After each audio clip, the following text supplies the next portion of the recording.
Okay. We need to get started. We have a rather ambitious meeting tonight. We have 3 speakers, and I see that they're on board. First of all, we have 7 new members since last time we met. I think that's pretty terrific. We keep gathering members thanks to Joe and his Zooms. Half of them from out of state, and some of them from right here in Houston. So I think that's really good. Right, we're lucky we have Astros general manager. This will be on in a few minutes. We have the CEO from SABR, Scott Bush, who I've seen. He's on tonight. And we have Mike Acosta, who's going to talk about the Astrodome and maybe some of the potential plans. Since we have 48 people on right now, when it comes to Q&A, I'm going to ask you to raise your hand to ask a question so that not everybody's talking at one time. I don't want to watch it. This is a very good crowd. We're up to 49. We're going to get to 50 or 55, and that's terrific. Our first guest, we're really honored to have with us, is the general manager of the Houston Astros, James Click. James is a graduate of Yale University, and he went on to join the Tampa Bay Rays in 2005 as an intern. And from there, he progressed rapidly up the line, where he had responsibilities to handle such things as baseball ops, research and development, and he became the vice president of the baseball ops in 2017. And I think we all know how successful the Tampa Bay Rays have been. James, we're glad that you're with us. Maybe you can give us a couple minutes on background and anything that you want to talk about, and then we'll go from there. But thank you so much for joining us.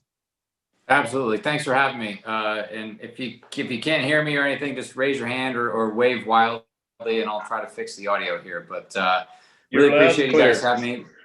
Good. Really appreciate you guys having me. Really appreciate the opportunity to talk to some real baseball fans. So yeah, I think you summed it up nicely there. I was with the Rays for 14, 15 seasons.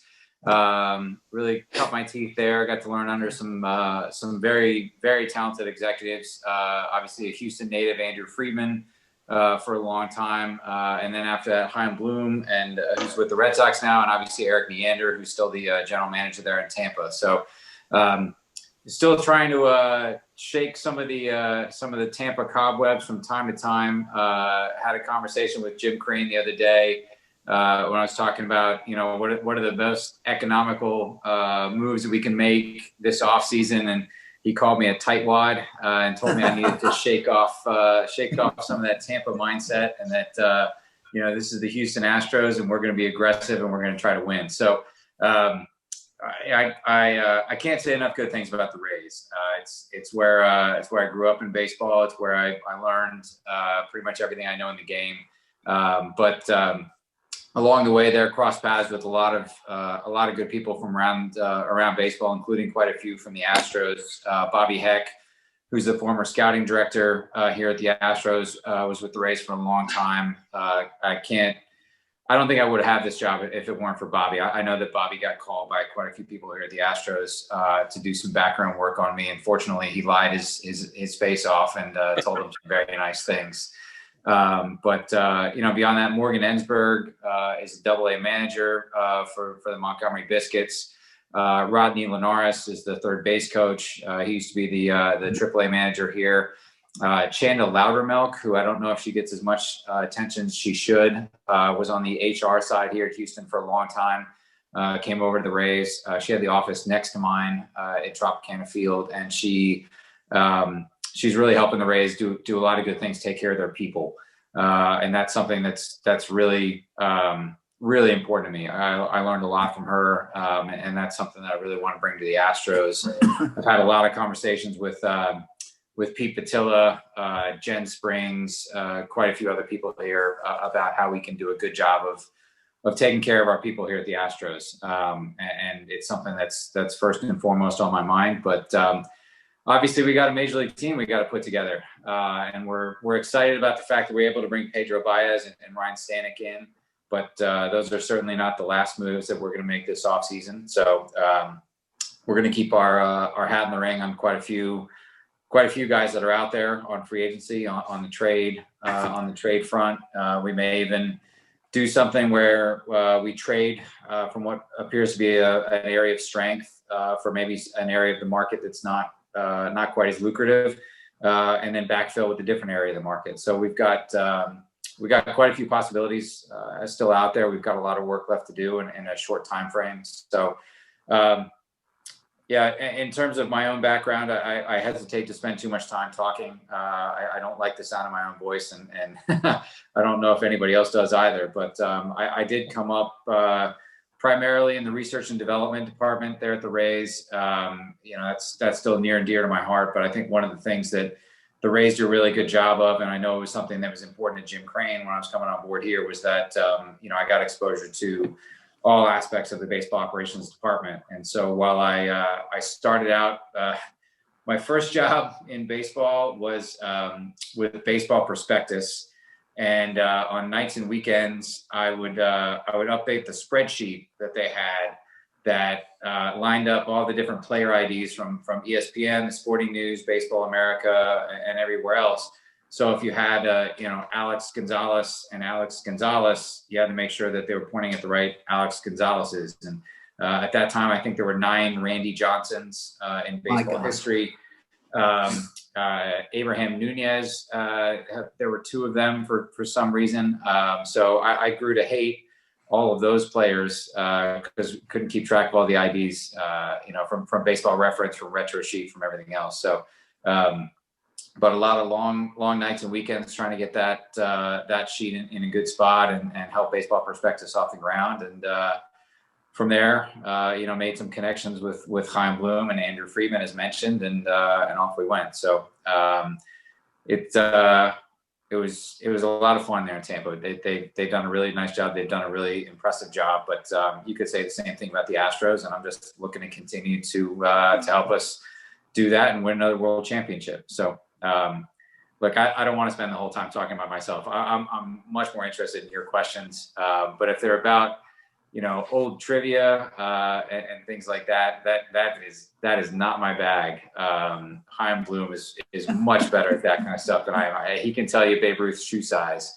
My focus right now is on the Astros, but I'm happy to answer any and all questions you got. Where you at? Yeah.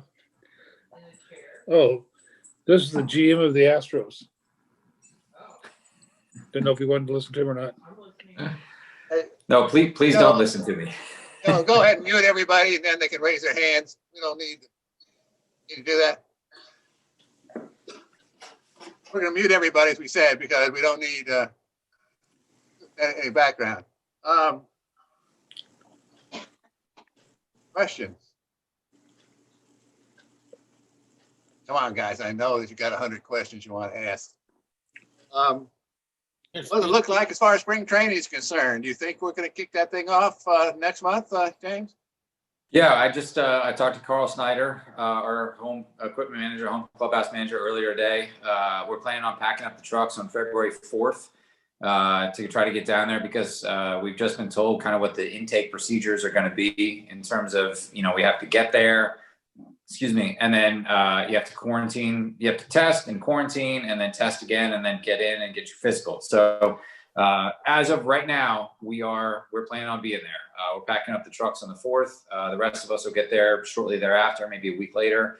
But as I think we've seen from the world right now, these things can change on a dime. So we're planning on it, but I always hesitate to say that we'll be there because I don't want to jinx it. Hey, Bob, I sent out a chat to everybody. With this many people, it might be easier to just put your question in the chat box, and then we can, if James wants to answer them that way, or whatever people are comfortable with.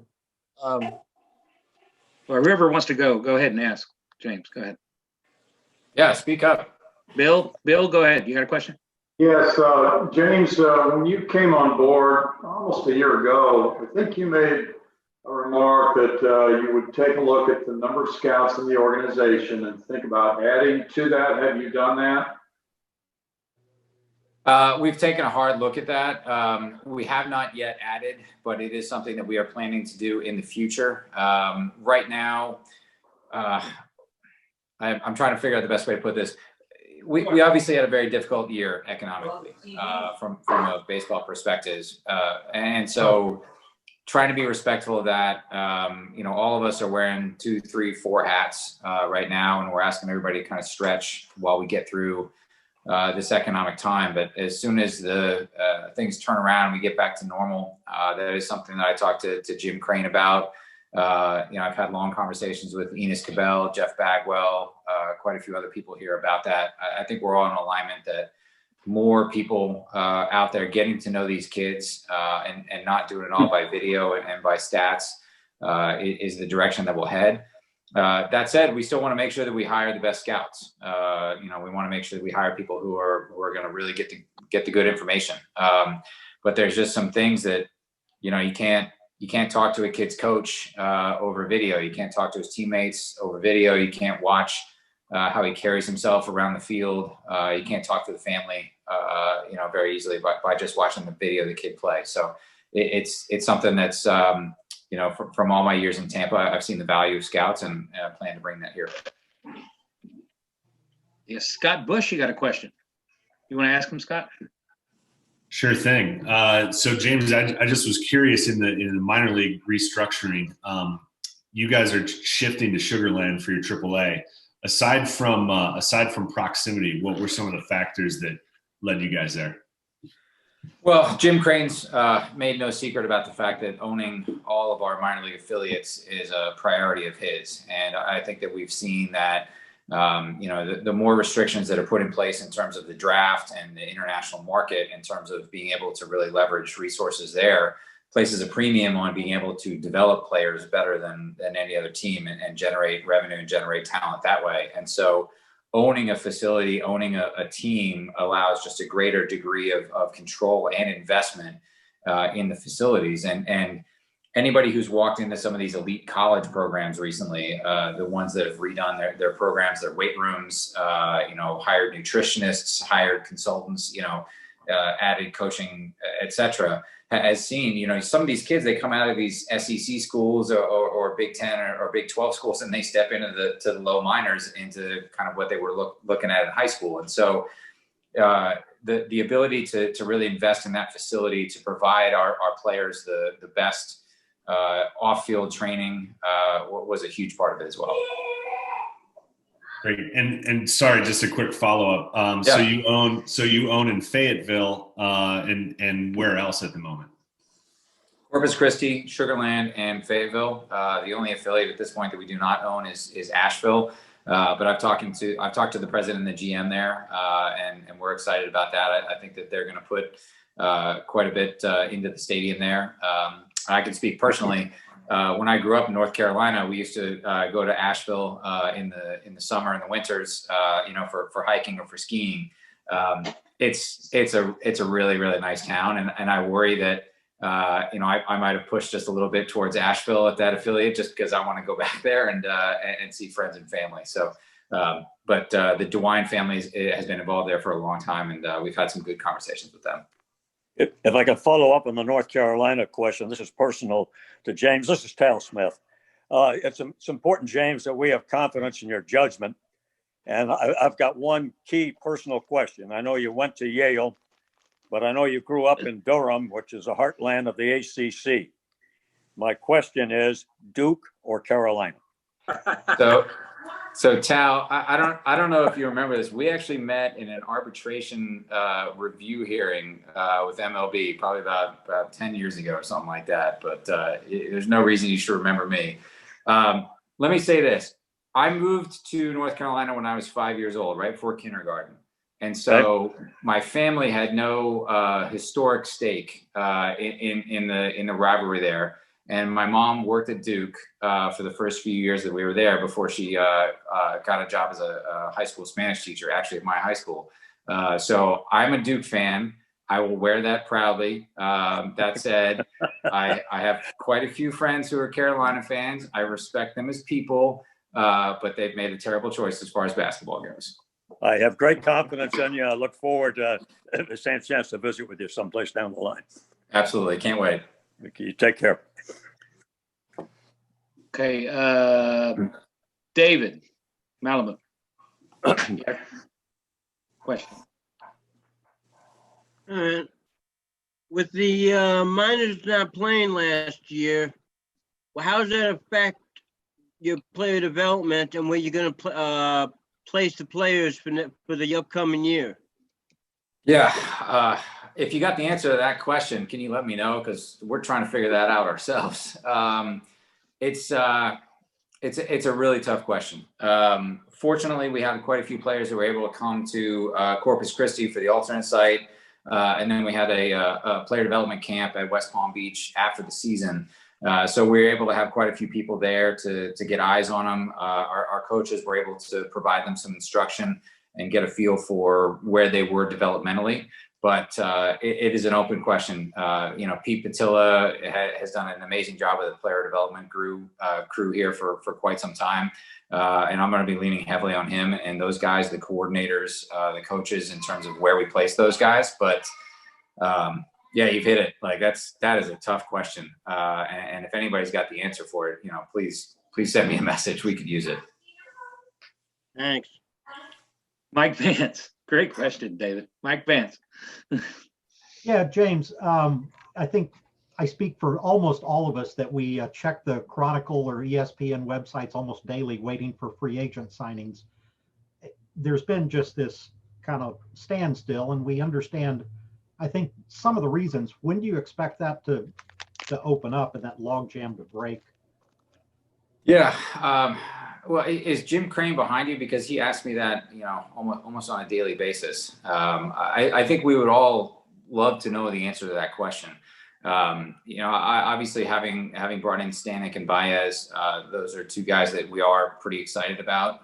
But there are a lot of very, very talented ball players out there. And there's a lot of teams that have some big holes to fill. And as to why things are taking as long as they are, there's innumerable good reasons for it, many of which are just outside the game of baseball. But as to when things start moving, I don't know. All we can do is put our best foot forward on a lot of these guys. And one of the things that the Rays do a really good job of, and something I plan to bring here is we're not trying to win the free agent market.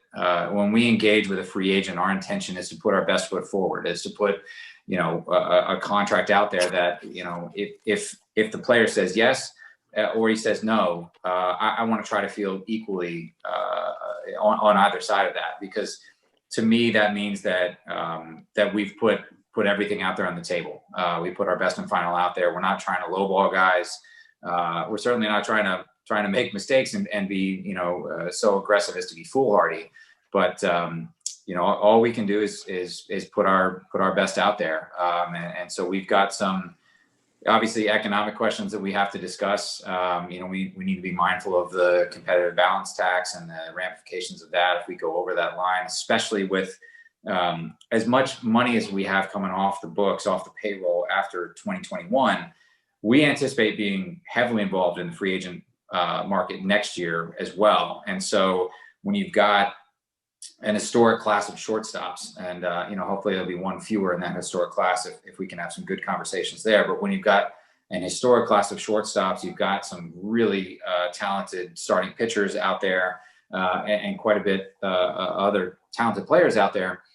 If we go over that line, there are penalties, appropriate penalties for signing players who get qualifying offers. And because we anticipate being so aggressive next offseason, it means that the cost of going over the CBT line this year can be expectedly prohibitive. And so we have to keep an eye on that.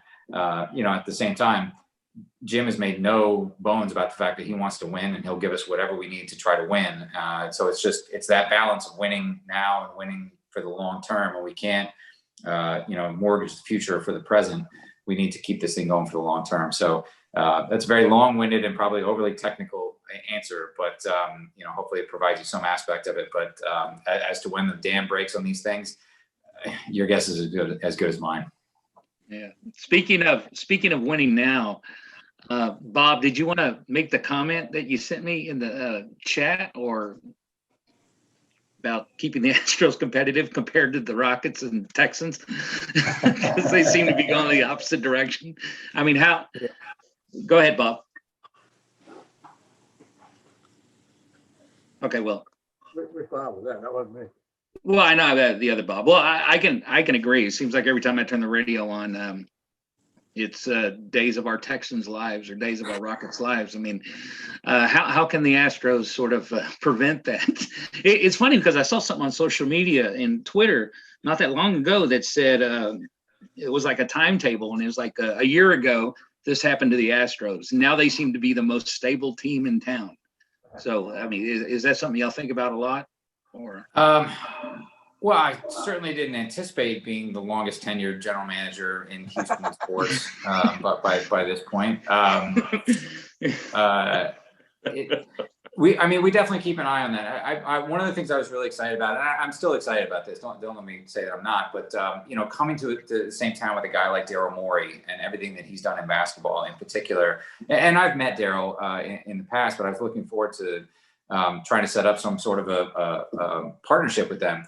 And obviously, I'll still reach out to Rafael and see if that's something that we can do with them. With all the changes at the Texans, I'm going to kind of let them figure themselves out, because if it's anything like what I went through when I first got here, you didn't have time for anything.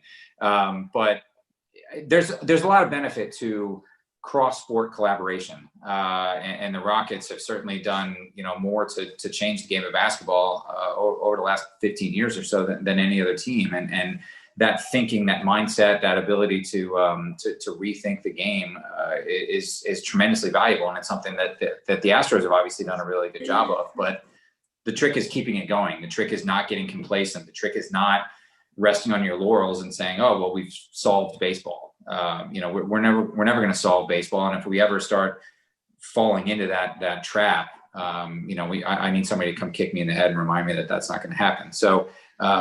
We do keep an eye on it, but it's more about wanting to collaborate with those teams and see if there's common problems where maybe they have figured out a way to solve something that is bugging us, and maybe we figured out a way to solve something that's bugging them. It's just easier to do across sports when you're not direct competitors. Okay. Zach had one thing, and then I'll call on Mike, and then Gary, and then we'll go back to the chat. Okay, go ahead, Zach. Mr. Cliff, thank you for meeting with us tonight. I just had a couple quick questions. I'm a junior sport management major at A&M, and I want to be a general manager in the future one day myself. Not trying not to replace you or your job, but I was just going to ask, what is the hardest part about your job? And then what problems do you have, like negotiating with other teams on trades or whatnot? Hardest part about the job. That's a good question. So I don't know if it's the hardest part, but I didn't anticipate or didn't appreciate like the breadth of the job. The fact that, you have 150, 200, 250 employees, depending on the size of your organization, 150, 200, 250 players. You need to know something about all of them, and you're on some sense like trying to make sure that they all meet their potential, and then beyond that, you have to liaise with the other aspects of the organization, corporate sponsorships, ticketing, media. Then you have 29 other teams that you're communicating with to try to make sure you keep an eye on them and what they're doing, and then you have all the agents for the players, and on and on and on. And so I don't know what my cell phone bill is, because fortunately for me, the Astros pay it, but I would put it up there against most anybody's right now. It's I don't know if it's the hardest part, but at least for me, the most challenging in terms of just the breadth of communication that has to happen on a regular basis. Mr. McCroskey. Yes, I was just wondering, you made a few trades and some moves. How do you evaluate the strengths and the weaknesses of your team now, and what are you going to try to fill and better? I know you mentioned free agents. You think you can work some trades, and then I wanted to know about the health of Yordan Alvarez. Yeah, I don't think anybody's surprised when I say that. We think that the starting pitching right now is a strength. We think the infield is a strength. We think Kyle Tucker is a strength, but we've got some holes to fill there in the outfield. Now we feel good about Straw and McCormick, the two guys on the roster right now. And if we end up going into the season with them as our outfield, I have every faith in them to step up. But we also want to make sure that we cover ourselves and give them time to develop into regular major league players. They may not provide the value in the way that we're used to here in Houston. Straw is, if not, the best defensive center fielder in baseball, would certainly give quite a few guys a run for their money. And so it may be the kind of thing where he's just so good in the outfield and chasing the ball down that we don't expect as much out of him at the plate, as opposed to maybe somebody who's vice versa. So, outfield is a priority. I think we'd like a little bit more depth and competition at catching. Certainly, can't say enough about Martin Maldonado and what he did just as a leader this season. But I can't fall asleep at night worrying about him, taking a ball off the shin or going on the IL. So we like Garrett Stubbs, we like Stubbsy, but I think we want to make sure we have some coverage there. And then we've addressed the bullpen to some extent, and having Joe. Does that mean you're going after Riamolto? Yes. I don't know if Rio Muto would like me telling him that we've got Maldi penciled in for about 100 games, and so if he wants to catch the other 60, we've got that. Look, we're talking to everybody because you never know in this game. You never know when it might be a situation where if the outfield market, free agent market doesn't go your way, maybe the best way to go about it is you trade a pitcher for an outfielder and then sign a pitcher and kind of backfill that way. So, there's a lot of moving pieces, and we're trying to keep tabs on all of them, especially given that it's mid to late January and there's a lot of talent out there on the market that still hasn't signed. So there's lots and lots and lots of different ways to go about this, and we're just trying to check them all without getting caught up in paralysis by analysis. All right. About Alvarez. Sorry. Yeah, Alvarez. Alvarez is doing great. He just got checked up by our doctors here in Houston last week. Everything looks good. It's just right now it's just the rehab. And anybody who's had surgery knows that the surgery is one part of it, but really it's the rehab that really separates whether things are successful or not. But I got a lot of videos of him on my phone running. So the trainers keep me up to speed on it, and he looks good so far. So, hopefully. Yeah. Go ahead, Gary. Are the Astros going to keep the Sugarland, the Skeeters? That's our intention. That we by buying a controlling stake in the team, the idea is to have that be like a long time, if not a lifetime partnership. I hope so. I got about 4 or 5 hats and shirts. I was a host family for the Skeeters. Are they going to do it again for the AAA or? I don't know. But that's one of those things about the low minors that I think is lost a little bit, or maybe has been and hasn't been covered very well. Is that you've got these families, especially in the Appalachian League or the New York Penn League or the Northwest League, those kind of leagues, where these kids come in for 2 months after college. They usually stay with a host family. You've got these families that have been hosting ball players for 10, 15, 20 years. And that's not going to be something that's going to go on there anymore. And I think it's an interesting story if somebody wants to go write that. Okay. All right. Good. Let's get back to the chat. Greg Lucas.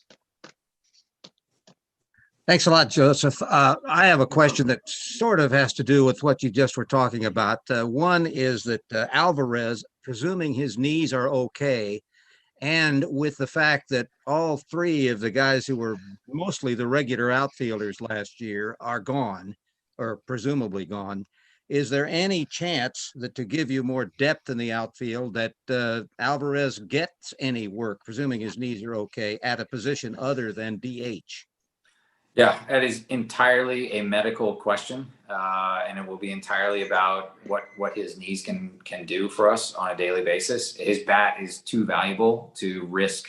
If he goes out in the outfield and then he has to sit down for 2 or 3 days because his knees are sore, we'd much rather have him at DH. But the upside of him in the outfield is real, and it's something that we are going to aggressively work on with him and our strength coaches and then our trainers and our doctors. And regarding the 3 guys that are at this moment gone, are they pretty much for sure gone? Well, that's as much up to them as it is up to us. So they've all earned the right to go out there and see what the market looks like. We feel really good about Kyle Tucker. So in a lot of ways, we really only feel like we have 2 spots that need to be filled. And again, Straw and McCormick, I know they're young, they're unproven. I know there are question marks about young players, and there should be.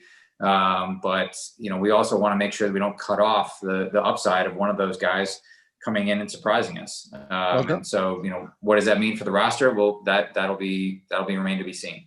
Well, I also think it also must be pointed out to fans that what the team did last year with the young pitchers just shows what you can get sometimes when you have to use young guys that have talent, and they really came through for you. And they wouldn't have been in the rotation if everybody had been healthy, and they proved that they could do it. Very good point. I couldn't have said it better myself. Yeah. Well, let's just hope the outfield is the same if that's necessary. Hope so. I just noticed while we were here that John Lester has just signed with the Nationals in the last few minutes, apparently, a 1-year contract. And I was just wondering, with the labor situation the way it is, and this is an obvious question, you think George Springer would ever consider a 1-year contract? Based on it's really tough to tell. I'm sure if it was a 1-year, $200 million contract, he'd probably consider it. But it's always a sliding scale with these things. I mean, I think the DJ LeMahieu contract is an excellent example of how, it's not always about, would you sign for X number of years? It's always a sliding scale between, the security and the total guarantee. Chris Chestnut. All right, thanks for being here. What is your plan to repopulate the minor leagues with prospects since we've lost most of our top draft picks for the next few years? Yeah, we're going to have to be better at developing players than anybody else. And I think this organization has shown, and I think to the last point, the starting pitching that stepped up last year has shown that we can develop talent as well as everybody. But, if you don't have a 1st or 2nd round pick, what you have to do is you have to draft a guy in the 3rd round and coach him up until he's a 1st rounder, develop him better than everybody else. You have to take the 4th rounder and develop him into a 2nd rounder, the 5th into a 3rd, et cetera, and kind of go about it that way. I will say that another strength of Tampa Bay that I'm hoping to bring here is the ability to identify those players earlier, maybe than other teams, and to continue to kind of populate the minor leagues with some aggressive trades. Now, we're not looking to tear this thing down. We want to compete every year, and we want to try to keep this window open. But we are going to need a pipeline of minor league talent coming in if we're going to do that. And some of it is international signings, some of it is better player development, and some of it is making some savvy trades. Well, on a follow-up to that, after you get past the 1st round, how much difference in talent is there between rounds 2 and to 5? I mean, after that, you start getting into some questionable things, but you really, you're not totally shut out of the draft market. So there's still a possibility. Yeah, no question. And honestly, in a weird way, if there was ever a year where you want to have the draft based on as little information as possible, as it was this year, from our perspective, that was almost a good thing. And you certainly never want to say that any of the ramifications of what's going on in the country are a good thing. But if this had been a normal draft and everybody would have seen the players all the way through the season, if they would have had normal seasons, if we would have had normal scouting on them, you would have a lot more faith in the draft to be lined up, 1 through 1,500 pretty accurately. But when there's as little information to go on, it adds an element of randomness to the draft that may in some ways have been beneficial to us. But again, I really hesitate to even hint at that, because I would never want to say that we benefited from some of the chaos from the last 11, 12 months. It's certainly not what we wanted. But if you're thinking about it rationally, that's I can't help my brain going there. You think the draft will go back to the expanded draft like it was the year before, or they'll keep it shorter? They've told us to plan for 20 rounds this year. Herb. Thank you. I was curious as to last season, there were a lot of temporary rule changes and roster size changes and extra inning rule changes and all that. When do you expect that there'll be decisions on that, and what do you expect will carry over to this season? Yeah, well, we've been told that the 3-batter minimum will carry over, because that was a rule change that was agreed to before the commissioner instituted the changes for the season. However, the other ones, 7-inning doubleheaders, the runner on second in extra innings, and the DH in the National League, we've been told will not carry over on a normal 162-game season. That said, the CBA is up after this year, and that's usually when people start talking about changes to the rules. And so maybe in 2022, we'll see some of those come back. What about roster size? We've been told, yeah, sorry, that was also a change because of the pandemic. So we're planning on 26, and we're planning on the 13 pitchers and 13 position players rules that Major League Baseball instituted last offseason. Brian has a question that I'm sure all of us are interested in. Brian, you want to ask? Thank you, Jason. Has there been any, Mr. Click, can you report on anything about attendance planning? Anything that's being talked about in the front office, or is that not your bailiwick? Yeah, I wish I could. It's not. Yeah, it's not my bailiwick. That's a great way to put it. It's outside my purview, and in a lot of ways, it is going to be dependent on powers that be outside of the Astros. It's going to have to be the city and the state and the country saying that it's okay and safe for all of us to get back in the ballpark. But I can't tell you how much we missed you guys, how much the players missed having the fans, the lack of energy as a result of it. I'm sure there's some Tampa Bay jokes in here somewhere, but the lack of energy from not having fans was starker than I was expecting. Yes, most definitely. Scott, okay. Hey, James, thanks for coming in and talking to us all. My question relates to the plans to try to sign Carlos Correa to a long-term deal and lock him in aggressively, or are you all going to kind of sit back and expect Bregman might be able to fill that void? No, we're obviously going to have. I shouldn't say obviously. We will have conversations with Carlos. And I had some conversations with his agent last week as we were coming up in the arbitration exchange deadline about it. And I think we're both looking forward to getting in a room and talking about it, because he's expressed a desire to be here for a long time, and obviously we know who he is as a person. Which, when you're signing players to these long-term contracts, in a lot of ways is almost more important than who they are as a player. You can certainly see guys who've signed contracts for life-changing money, generational wealth kind of contracts, and they lose, maybe they lose the edge a little bit. Maybe they kind of relax and take a deep breath and say, okay, I got it. But Carlos is not that kind of a player. You can tell that what drives him is wanting to be the best player in the major leagues. And those are the kind of guys that you want to have in your franchise. Were you going to try to work out a deal with him before it goes to full-scale arbitration this year, or risk the bad blood that might occur during an arbitration? I don't think the risk of the bad blood is really there. This was one where I've said this already, but it was a respectful disagreement. I've been to my fair share of arbitration hearings and have come out of them. I've never had one where we came out and the player was and there was bad blood or anything like that. I'm not concerned about it. To be honest with you, it's a little weird because if we're sort of incentivized to get this contract signed, because if we get this contract signed, then our CBA, our CBT number is that number for the 2021 season. And then we can negotiate a successor contract that covers 22 and beyond.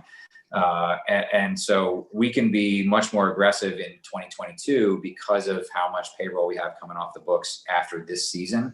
So in some sense, the total dollars wouldn't be affected by the ARB hearing. We would still talk to Carlos about years and dollars regardless. But almost from an accounting perspective, there's benefit to us because it means that if our number for him on the CBT is lower this year, that's more that we can spend to supplement around him and make the team as good as possible. But ultimately, like whatever extension, if we can line that up, would be unaffected by the ARB hearing going one way or the other. David, you want to ask this? You traded the look of the bridge over the Mississippi in Davenport for the Trails of Asheville. How does that move from the Midwest League affect, after so many years in the Midwest League, affect player development in the future with weather and just player development? Yeah, I've actually never been to Davenport, to the stadium. I didn't get a chance to go there this year. I've heard it floods. So we are looking forward to not having to deal with that in Asheville. The weather in Asheville is significantly nicer in April, and beyond that, having two teams in Texas, in Corpus Christi and Sugar Land, and having the other two teams in North Carolina, in Fayetteville and Asheville, it makes it so much easier on the players and the staff as they move around the minor leagues, not having to go up to Davenport and then back down to Fayetteville and all over. So the geographic benefits of it played into it as well. What are we doing to firm up the catcher position long term? We've dealt with Maldonado now on 3 consecutive one-year deals. I think he did a great job with the young staff. What are we doing with the catcher position? Well, I mean, I was kind of hoping to bring Johnny Bench out of retirement. I'm sure he could still do it. Dusty's got some buddies that can still do it. It's a tricky position. You don't have to look any further than catchers around the league to see that it is a difficult position to play long term. And so in some sense, the best long-term plan for the catching position might just be to, continue to develop more and more catchers. And obviously we have a first rounder from a couple of years ago from Cal Berkeley that we feel good about, that we think can help us out there long term. But again, the physical demands of the position, make long-term planning there more difficult than anywhere else on the diamond. Is Maldonado coming back this season? Yeah, he's under contract. He'll be the starting catcher this year. Yes. Good. Jack, social media question. Yeah, James, thanks for being here. So my question is, how has social media, and I'm thinking about Pitching Ninja and flat ground apps and other platforms such as that, how has that changed the way that the club has gone about identifying potential players? That impacted strategy at all, or is that something the Astros don't really think about? It's tough. It's a good question. I mean, I've had experience with players where, I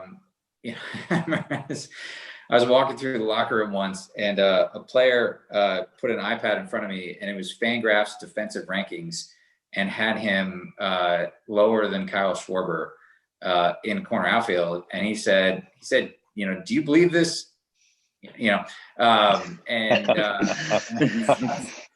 was like, listen, like, don't pay attention to that. Like, we have better internal metrics than that. Don't worry about it. We're not going to bring it up at your ARB hearing or something like that. So players are very aware of it. And if you don't provide them good quality information, they are going to go find it, whether it's good quality or bad quality. And so I think that the onus is on all of us to provide them what we have and provide them as much quality information as we can, because, if we don't, you're going to get approached in the locker room about, why is this website out there? I think that I'm not as good as Kyle Schwarber. Gilbert, you got a question? Welcome, Gilbert, by the way. Thank you very much. James Click, thanks for joining us. This is a real treat. So 2020 was obviously a weird season for lots of reasons, but I want to get inside your head a little bit about how you look at the team. Was this Astros team more the 29 and 31 team that squeaked into the playoffs? But, we're in good position in all of September to make the playoffs, right? They weren't really threatened. Or are they more the team that was one game away from the World Series for a second consecutive year? Obviously, with the roster changes, I just want to get your general sense. What is this team? I mean, what are you, you're obviously trying to improve them, but what's your takeaway from 2020 now looking at 2021? Yeah, I mean, we still expect to be a very, very competitive team in 2021. I think I can't express well enough how difficult 2020 was on these guys. And again, like some other questions, like I'm really hesitant to say, hey, it was really hard on these guys making millions of dollars, right? But the difference this year in terms of the travel, the restrictions, the lack of fans, and everybody on here knows that baseball players are creatures of habit. And so you change that much on them that quickly. Trying to draw conclusions based on what we saw out of those guys under that environment, I think is incredibly difficult. And that's another reason that, when people are like, hey, when are the fans going to get back out there?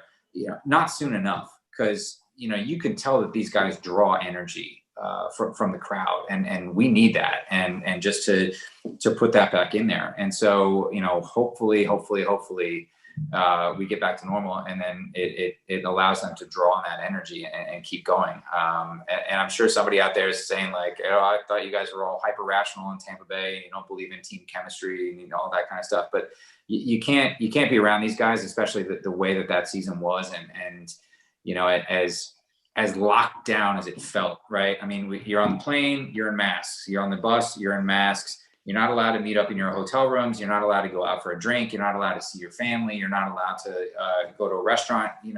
I had to ask permission to go for a run outside the hotel. It really wore on the guys. And so, I think once the playoffs got there and the competitive juices were real, they really kicked into gear. Chris. Thanks again. Two questions. Can you give us any insight on what you expect from Altuve this year as far as a bounce back? And then putting on your prognosticator hat, who can we look for to have a breakout season this year?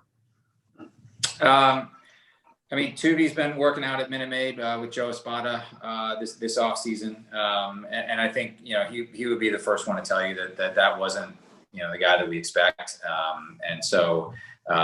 If I can answer your question at the same time, I would say, can I say Altuve is the bounce back? That's kind of needed. That wasn't what I was looking for. We all expect Altuve to come back. I didn't know if there was an injury or if it was just the weirdness of the season that caused that kind of mental thing, or what. Yeah, I think it was just. I'm just chalking everything up to 2020 at this point. But yeah, you talk to, because Tuve, he's not like a loud rah-rah guy, right? He's quiet. His family, you can tell his family is his priority. So it was difficult for me because I'm like, he was quiet this season. And I'm like, is that normal? And the guy's like, well, he's kind of a quiet guy. But I think like all of us, it wore on him a little bit. And so I'm really hesitant to say like, that was indicative of anything that's going to happen in the future. Dr. Baseball.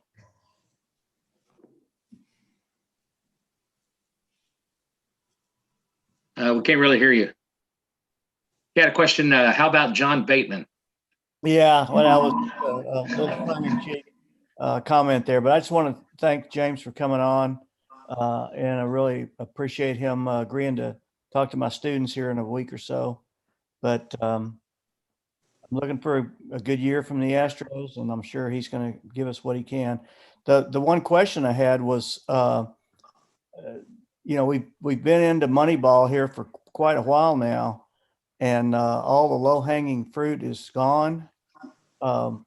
Where does he think the next kind of analytical breakthroughs may be, and are we positioned to do that? Which I'm sure we are. Yeah, I get this question a lot. The specifics of Moneyball, I think, have been adopted by the game. The ability to translate individual player performance into team wins highly efficiently is something that all teams are doing. And if you want to talk about why those assets were undervalued in Moneyball, that was a lot of it. Teams are much better about that now. Where the advantages are, I mean, they're innumerable. Why do some first round players develop into all-stars and some never make the major leagues? How do you sign a Christian Javier for $10,000? Why wasn't somebody there to offer him way more than that? There are massive market inefficiencies in player development in the international market. And then beyond that, the ability to coach players even at the major league level. I think we would all put Brent Strom up against anybody in terms of his ability to unlock potential and to do that to the players. And so there are always going to be those market advantages. The trick is on us in some ways turning the analytics on ourselves and making sure that we're making the decisions the right way and not thinking that that we have outthought the game of baseball. Bob, how are we doing on time? Yeah, if we can, I need to go help my wife with the kids' bedtime here in a few minutes. So if we can do a lightning round, I'd be for that if we can. Okay. So 2 or 3 more questions in. That is that okay, James? 2 or Perfect. 3 more? Yeah, thank you. Perfect. All right. Greg. Hi, James. Been a fan since 1962 when the Colt 45s arrived. So I've watched this team a few years and cried most of the years, but celebrated for a few. And welcome to Houston, by the way. Thank We're you. happy you're here. 2 quick questions about pitching. We've heard chirping wherever, social media, wherever it came from, about JV shooting to get back in 21. I know we don't know. I'm sure you don't. There's no way for you to know. But what is your gut on this? I mean, we all hear JV and how dedicated he is. Do you put some like 50-50 on that, or what is your gut that you can share with us on that? And then I had a question about closers, and had a quick question about that real quick after you answered the JV question. Yeah, on the JV one, that I think that was my fault. I think I was making it. JV had texted me shortly before I went on the media a little while ago and said, hey, maybe we'll get some bullpen innings out of me in October. But what we know about this surgery and the recovery from the surgery and the rehab and the timetable puts it at a situation where, any innings that he would be able to pitch in 2021 would not be at the major league level. At this point, I think he's hoping to get, off a mound at some point during the year. But the difference between being off a mound and being in a major league game is enormous. And he has made no secret about the fact that he wants to pitch until he's 45. And the best way for him to do that is not to rush back and outdo the rehab and try to get back on the field. If anybody could do it, it's him. He's a Hall of Famer, and I wouldn't take anything off the table. But I think if we're all being responsible and about his career, then he will not be with us in 2021, as sad as it is to say. Okay, and then real quick on the relievers, I'm looking at the back of the pen. We all saw Ryan Presley and the job he did last year, and kind of shaky there for a while and seemed to firm up. Are you looking for I know we've signed a couple of what I'm going to call middle relievers, damn good ones. Are you looking for someone to compete with Presley, or are we just sort of giving him the closer role? No, I mean, we're going to keep our ear to the ground. There's still quite a few guys out there who have closer experience and have that experience in the ninth inning, and we will definitely keep our ear to the ground on that. But we also can't get too caught up in that. You don't need to look any further than Liam Hendricks. I mean, this is a guy who, for the last 2 years, has been quite possibly the best reliever in baseball, but in 2018 was designated for assignment. Guys step into that role every year. There's new closers every year. And I think if you ask a lot of our people, they'll tell you that some of these young kids that came up for us and got their feet wet in the bullpen, maybe it's not in 2021, but shortly thereafter could be the kind of weapons that can get guys out in the ninth inning in big, tight spots. And so, look, we're going to do everything we can to put this team in a position to win. And I think, having an established closer back there is a big step in that direction. But if we don't come out of this offseason with somebody who has a career saves total of, 50, 75, 100 or something like that, we feel like we have the weapons to get guys out in the ninth inning without that. Okay, thank you. Yep. All right, James, just one more and then we'll let you get to Appreciate it. More important duties. Jack wants to talk about winning culture for the Astros. Yeah, that's great.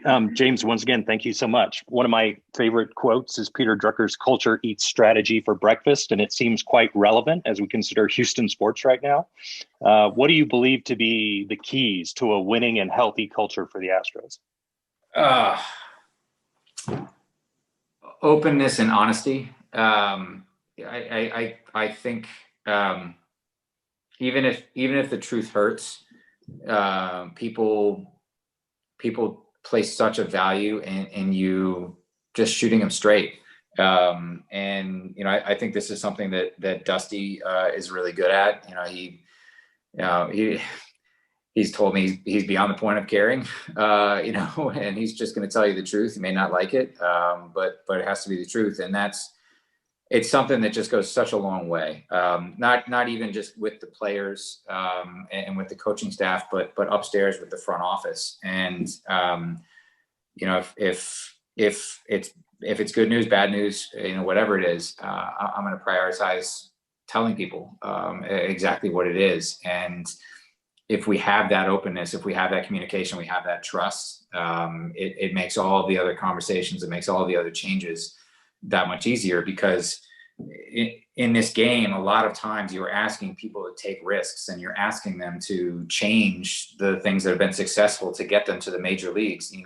Some of these kids, they've been doing things the same way since they were 8, 9, 10 years old, and it got them to the big leagues. And now all of a sudden it's not working. And if you can't have an open conversation with them, an honest conversation with them about what it is, and you haven't built up that trust, then they can't change and they can't take those risks. So at a fundamental level, we have to be open and honest with each other. And that goes, for people talking to me too. I cannot stand it when people hide the ball or sugarcoat it or, try to gussy around it. Like, just you hit me with it. Like, I can deal with it. I'll take it. It's fine. And so if you have that fundamental openness and that trust and the truth and the exchange of that, in my mind, everything else falls in place. That's great. Thank you. James, thank you so much for being with us. You spent a lot of time, answered a lot of questions. There's a lot of insight into you and the Astros, and I'm pretty excited about the year that we're going to have together. I'd like to see a couple games personally, but yeah. Hopefully the next time we do this, we can do it in person. That'd be wonderful. That'd be wonderful. Thank you so much. Thank you, guys. Really appreciate it. Take care. Thank you, James. Thank you. Thank you. That was good. Hey, Jack, I just good to hear from you. Some people out here we haven't heard from for quite some time. Yeah, Bob, good to be here. Thanks. Jackson in Orlando. In fact, we have quite a few people from out of state, so that's terrific.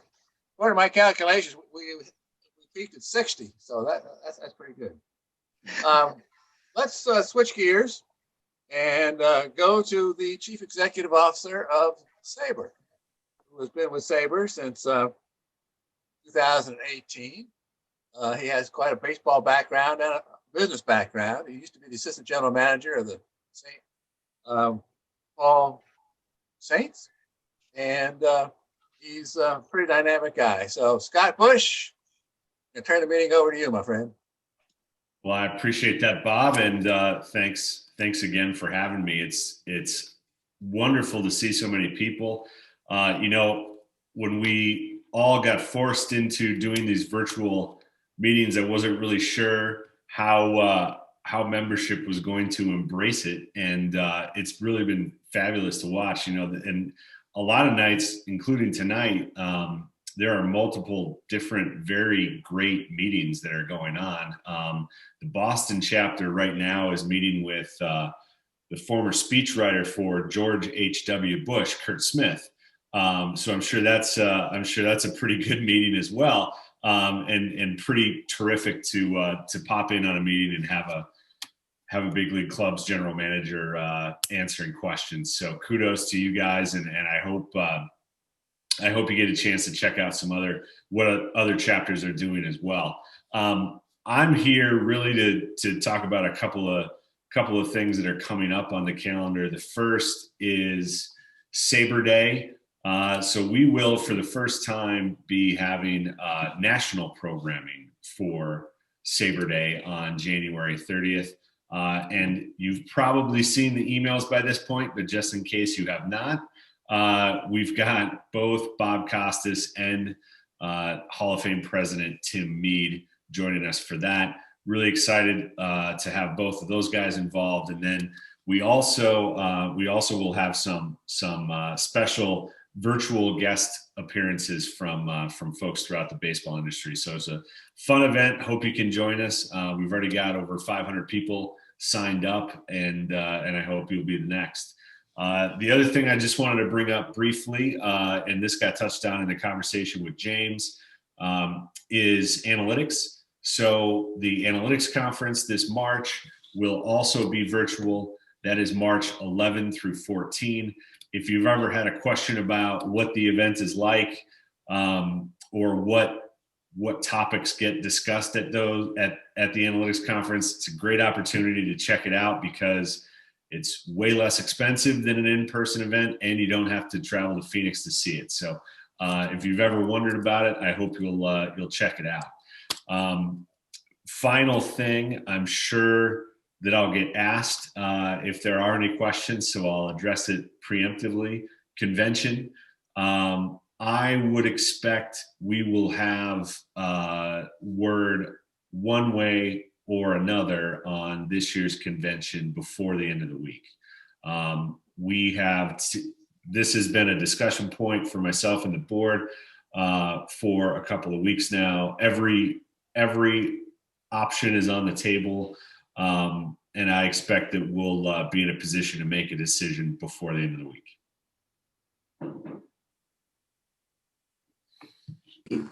Thanks, Scott. I have a question. You may want to go through for these folks the renewal process, because it was a little bit different this year than it's been in the past. I think it's a step forward.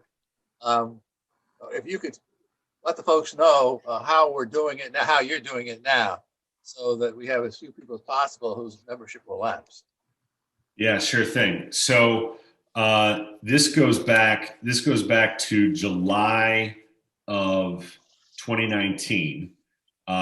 We began the introduction of auto-renewing memberships, really for convenience. I'm sure there's many people on this call who have discovered that their membership has expired and they didn't mean for it to. So that was instituted back in July of 19.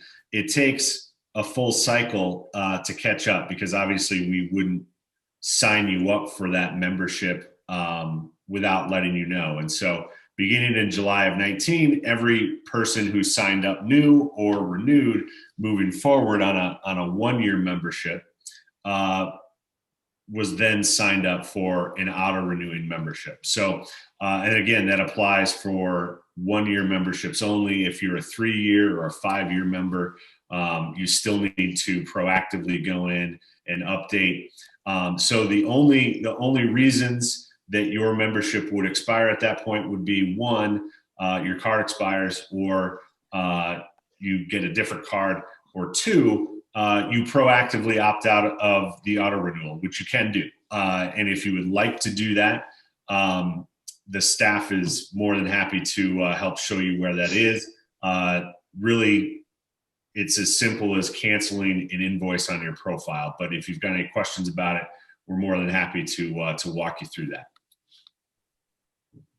Hey, Scott, I have a question. I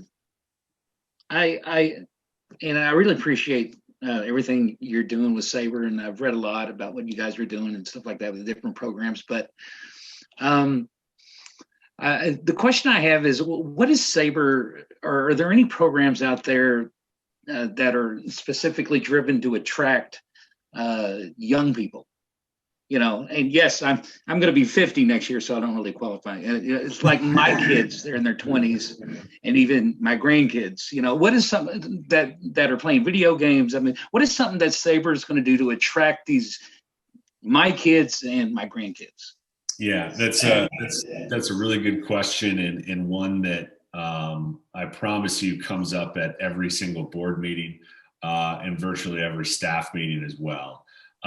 And there are a couple of things. One, we're never going to be embarrassed about the group that we have because I believe that we come by our existing membership very honestly. Most people don't join an organization that is basically a club, to be honest, until they're very stable in their personal and professional lives. And that doesn't occur until later on in life for obvious reasons.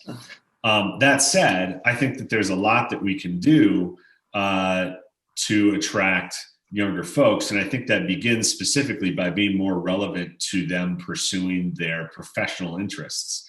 And there's a natural opportunity for us with our work in the analytics conference to do just that. So, it's not going to be an overnight sensation. We're not going to suddenly have 2018-year-olds in the organization, but there's really no reason that we cannot be really relevant to people's pursuit of a baseball career and create the opportunity for people to want to be a part of the organization for that reason. Good to know. Good.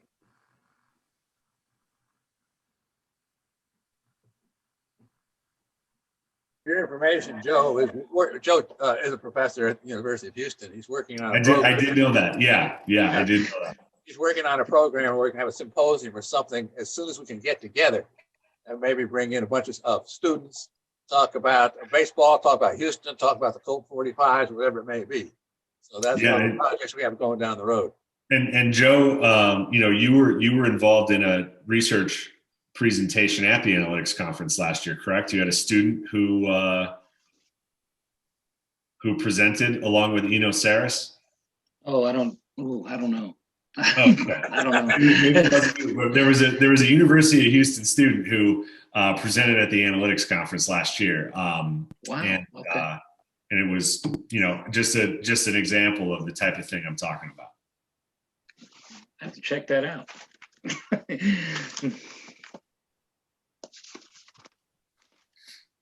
They want to talk about the membership, Scott, direction, organization's going. Yeah. So we finished the year last year at a 10-year high in membership, which is fabulous. And the goal that we're setting in front of ourselves is to get back to 7,000 members, which I think we could get to before the end of this year. It's certainly not going to be simple, and it's just been really tremendous. And I think a lot of the virtual programming has been responsible for the additional interest because it has made SABR so much more accessible to so many more people. And you don't feel as if your membership requires you to get to in-person meetings in order for it to be worth your investment. So, that certainly is a big part of what the last year has been like.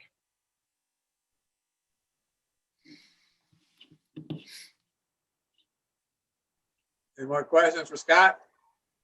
You can ask me about the minor league baseball reorganization too. That was a big part of my career. Bob touched on it. What's going on? Before I came on, and I worked for the St. Paul Saints for about a decade, and then before transitioning roles and working for that ownership group, which owns and operates the Saints, the Charleston River Dogs, and the Hudson Valley Renegades.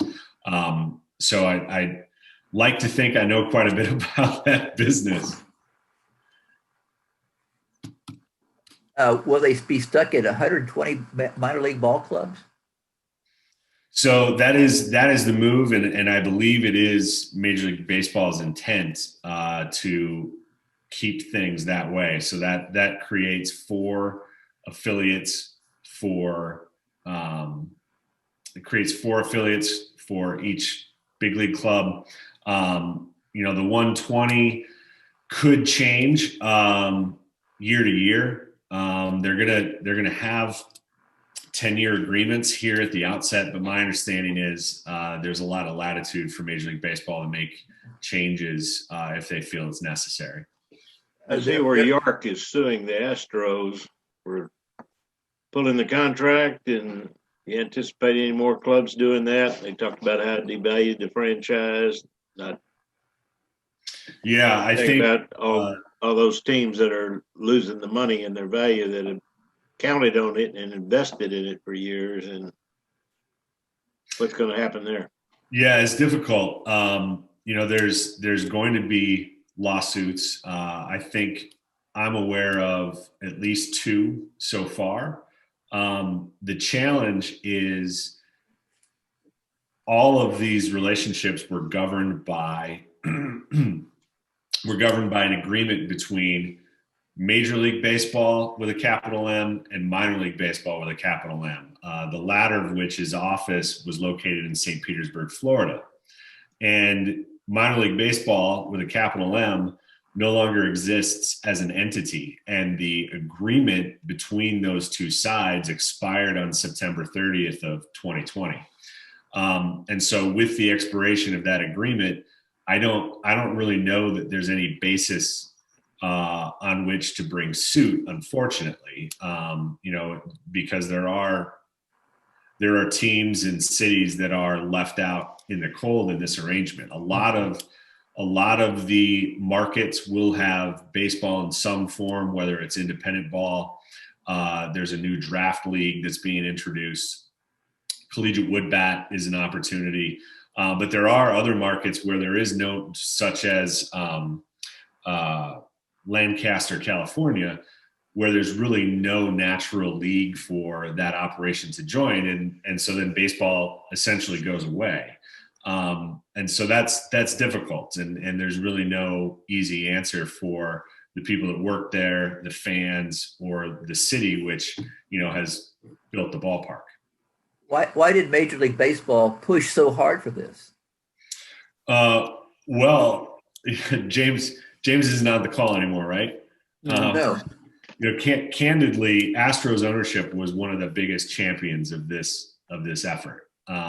It is both a cost-saving move, and also, I believe that Major League Baseball, at an ownership level, looks at what you see in the NBA with the G League, and those teams are owned by the NBA and by the NBA's owners. I think they look at that and are jealous of it. And I think that that's what they believe that minor league baseball should be, and that they would like to see returns on what they perceive as their investment. So with that comes this effort. And I do think that we're going to see, and there are already a lot of major league clubs that own minor league teams. It's not just the Astros. The Braves own a lot of their affiliates, the Cardinals, the Rockies actually have investment in clubs, the Mariners, and several more that I'm forgetting. The Rangers actually own 2 of their teams. So with that, I think we're going to see continued investment from major league ownership into minor leagues, even if it's not a controlling stake, even if it's just simply minority ownership. I think we're going to see a lot of that over the next few years. It seems horribly short-sighted for baseball to do this in so many ways. You said they're going to eliminate baseball in some communities. You got to build up that interest in the game, and I mean, dollars and cents. You know what the poet said. You can't build your life around something like that. Getting spending, we lose our virtue. Yeah, I don't disagree. I don't disagree. If it were up to me, I probably would have kept as many teams as we had. But. Thank you.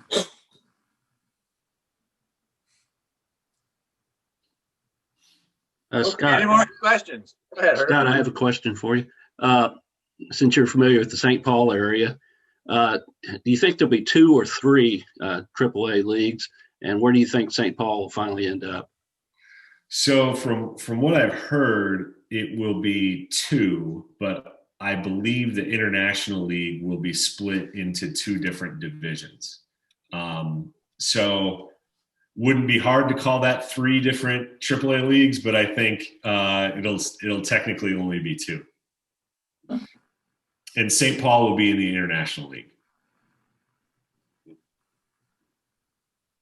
David, you had a question for Scott? With the loss of with affiliated teams going in effect, like towns like Kane County, Burlington, Clinton, Burlington, Clinton moving to Prospect League next year, how does that affect the business side of those teams? Will they be able to continue with the loss of attendance because of not being in the affiliate, but going down to the Prospect League, plus them being in the Prospect League and all these new college wood bat teams, leagues, how is that going to affect with how many of them, the surplus of leagues to the surplus of talent and pitching? Yeah, the business side of it is interesting, at least to people like me. When I was in St. Paul, we were independent league, and they'll be AAA like we just talked about. And in independent league baseball, you don't spend any time worrying about who's on the field. You spend all your time working about what's the fan experience, what kind of promotions can we create, are people having fun, and ultimately that is actually your business in minor league baseball. So knowing the operators, particularly in Kane County, I think they're going to be fine. Now, to your other question, the collegiate wood bat proliferation isn't concerning to me. I think there's more than enough college athletes who are looking for a place to play in the summer. So I think we're going to continue to see that. Those are sound businesses because you don't pay the players. So you have pretty limited overhead in terms of what makes the business tick.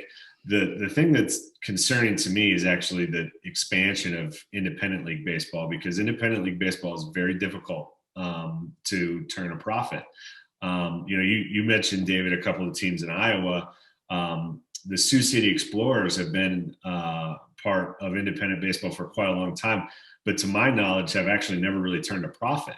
And the owner simply loves Sioux City and wants to have professional baseball in Sioux City. So if you've got ownership who's going to make a commitment like that, that's one thing. But you're talking about organizations that have previously been profitable, ownership that is used to turning a profit, and how is that going to work? The league that I'm specifically worried about is the Pioneer League. Those are markets that are not very large and rely really on entirely community support in terms of selling tickets. You don't have a corporate base where you're selling big sponsorships. You're not going to sell huge group ticket sales. You're not going to sell a lot of season tickets. It's really walk up. It's really the families in the community that are supporting that from a business perspective. And now you add on the overhead involved with an independent league operation. And I just worry that some of those markets are not going to be viable, and there's not enough markets in that region to then replace them, replace the teams that are lost, and so then the league becomes questionable. How about this? With Kane, what league is Kane County probably going to be? The American Association, right? They could be American Association, or could make some Frontier. sense. The Frontier League overlaps there as well. Yeah, Frontier's got 16 teams. The American Association's got 11, I think. Right, because St. Paul. But, yeah, but thing is, you already got 5 teams in the area, or whatever, who are independent. Right. How is that going to affect? I mean, with the Cougars going from Yeah, where I they don't were think- to independent. Yeah, I hear what you're saying. I don't think that's going to matter that much because the Chicagoland area is so densely populated. You're not gonna make the trip from Schaumburg to Gary or Gary to King County. You know, that's just not something that the fans are going to do. So I don't think that that's a huge problem. Some of us do. I'm from Chicago. I'm in Chicago. I'm from the Chicago Probably one chapter. guy that's going to do it. Yeah. Come on, I call the Midwest League. Scott, thank you so much. We appreciate you being with us, my friend, and with your input. That was really good. Thank you. Thank you very much. Thank you, Scott. Tony, you got 1 minute to talk about the newsletter. Oh, it's going to be great. Got some terrific articles here coming up, spring training in Houston, that sort of thing. The other thing, Scott McKay and Joe worked really hard on this, and they're doing a terrific job. I just want to urge everybody who has some thought about putting some pen to paper, please do so. We're always looking for new articles, and even have articles in the can that we can publish when the opportunity arises. So, who's eligible to submit articles, Tony? well, you have to be able to write. Hey, we have 3 people who volunteered this time that have never written before, so that's very encouraging. We have 3 new ones. Yeah, I think we're wide open. We're wide open, and if you got a good idea, a good story to tell, you know, on baseball, on Houston, things like that, trivia, I think we'll look at everything you have. You know, the conversation we had today about minor league baseball, I thought was fascinating, as well as our general manager of the Astros. What's coming up this season? Will there be a season? I mentioned some of the folks on our group here. The SABR's Baseball Journal had an article on the sign stealing scandals, they call it, for the Astros. And some of the analytical guys tried to figure out if there was any effect at all that they could find. And they used some really bizarre and exotic statistics and couldn't find anything. I'm not sure what that tells you, but that's the kind of thing that would be of interest. New wine in old bottles. So again, we're open to anything that people want to talk to us about. And there will be some editing. So far, I want to say compliment everybody because there hasn't had to be much of a heavy touch for editing because people are really providing really good material. So I think we're all pleased with that. Okay, thank you, Tony. That was very nice. Mike Acosta. Where are you, Mike? I'm right here. Can you hear me okay? I can hear you fine. You see me there okay? Yeah, my gosh, where are you? In space somewhere? I'm already in a renovated Astrodome. I'll tell you what, Mike is our resident expert on baseball, not only the Astros, but also the Astrodome. And he's got a presentation he'd like to make. Assuming you're satisfied with the time we got, Mike, and 20 minutes, something like that. Yeah. Yeah, I got a thanks, Bob. I appreciate everybody having me here tonight. And a few of y'all have seen some of the presentation before, probably 2 or 3 times, I think, that Bob has asked me to speak at the meetings. But I have some new stuff and just a little background. Anybody who doesn't really know who I am, what I do. I have spent 22 years or 22 seasons with the Astros, most of that as a historian. And so I've gotten to learn a lot of the ins and outs of the history of the franchise and touch the archives and kind of put a lot of special things together, including the Astros Hall of Fame and specialize in how we utilize history and how we move forward, how we reinvigorate. And in addition, a couple of years ago, I also became a member of the board of directors for the Astrodome Conservancy. And that was primarily because of the work that I've been doing with the Astros. And that's kind of what I'm here to talk about tonight is the future of the Astrodome. And if anybody has any questions, I feel free, please ask away. So I have here, if you can indulge, it's a very complicated project. It's a very political project at this point. It's not, it's obviously not a very small, uncomplicated project, but it's something that I've been working on for a number of years. And in the past 2 to 3 years, and over this past year in 2020, with everything kind of being halted, really gave me an opportunity to dig even deeper. And so part of the vision that I have done, and if you see this virtual background, it's a rendering that I did of one of the models that I made that kind of looks at the old eastern front of the inside of the Astrodome. That's kind of the area where the old Astrodome scoreboard used to be. So you're kind of looking at the center field area, and I'll show you a slide.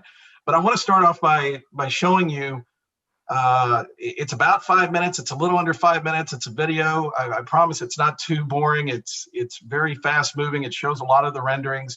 And then I have a few of the renderings and slides that I'd like to go through and show you, and then talk about the project a little bit, and then show you the models too, because the models are inspired by the formula that was used originally by Judge Hoffines, Roy Hoffines, in the early 60s to kind of show the vision of what the Astrodome was going to be. But back then, you show the stadium and you show the football field and the baseball field, and you kind of, people can easily see that. And it was radical to think that it was going to be inside and it was going to be a dome stadium and it was going to be a reality.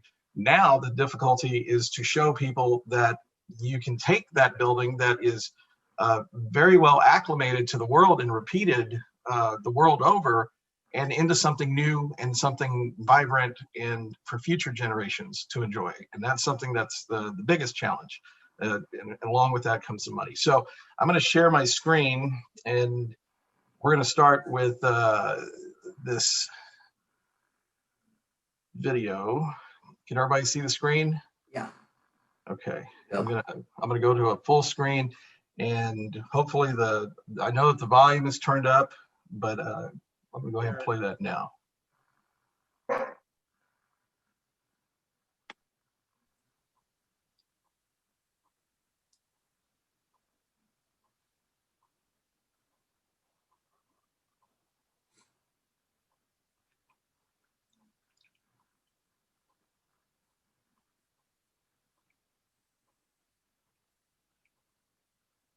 Can't really hear nothing, Mike. Can't hear the judge.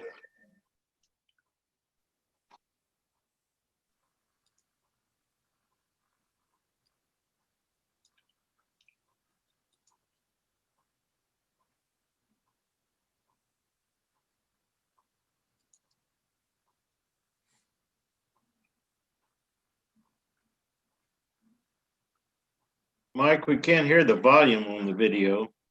Is there sound? Yeah, the volume's up all the way. Not coming through.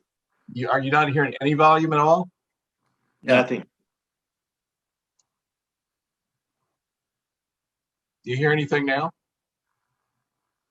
No. Is that something you have to adjust, Joe? I'm looking.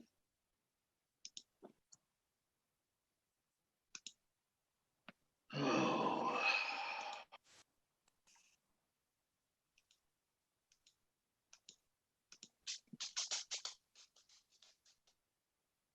Thought I heard something there.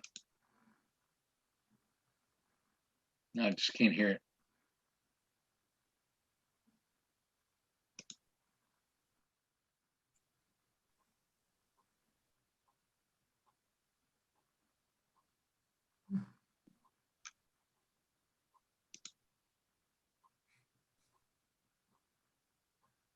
Hey, Mike, do you want to speak along with this? Because we're not getting anything.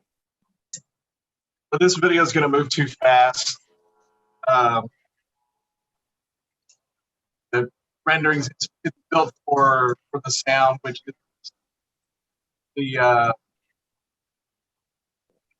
music's coming through pretty loud over here on my side. I have the volume up all the way on the file. You can't hear anything at all? No. Mike, would you be willing to share that video and we could like maybe put it on? I could put it somewhere. Go ahead. Yeah. Do you think maybe you could share that video and I could put it somewhere and provide a link for people to listen to it, or on YouTube or something? Or no? Well, it probably won't. The music probably won't translate to YouTube because it'll probably be some sort of copyright thing, which is why I've never done that. But for a presentation like this, it would be okay. Okay. But I'm not sure how to have the audio come through because I'm just fully sharing. But I can go through. We can bypass this. But this is here. Let me go ahead and. Okay, I turned down the music on my end. So basically, I'm going to rewind this a little bit, and we're going to kind of go back. And can you hear me? Okay. Yeah, we can hear you. Okay. All right. So yeah, so this is this project has utilized a lot of resources and assets to kind of get through this. Let me go ahead and let this kind of play through. Let me see.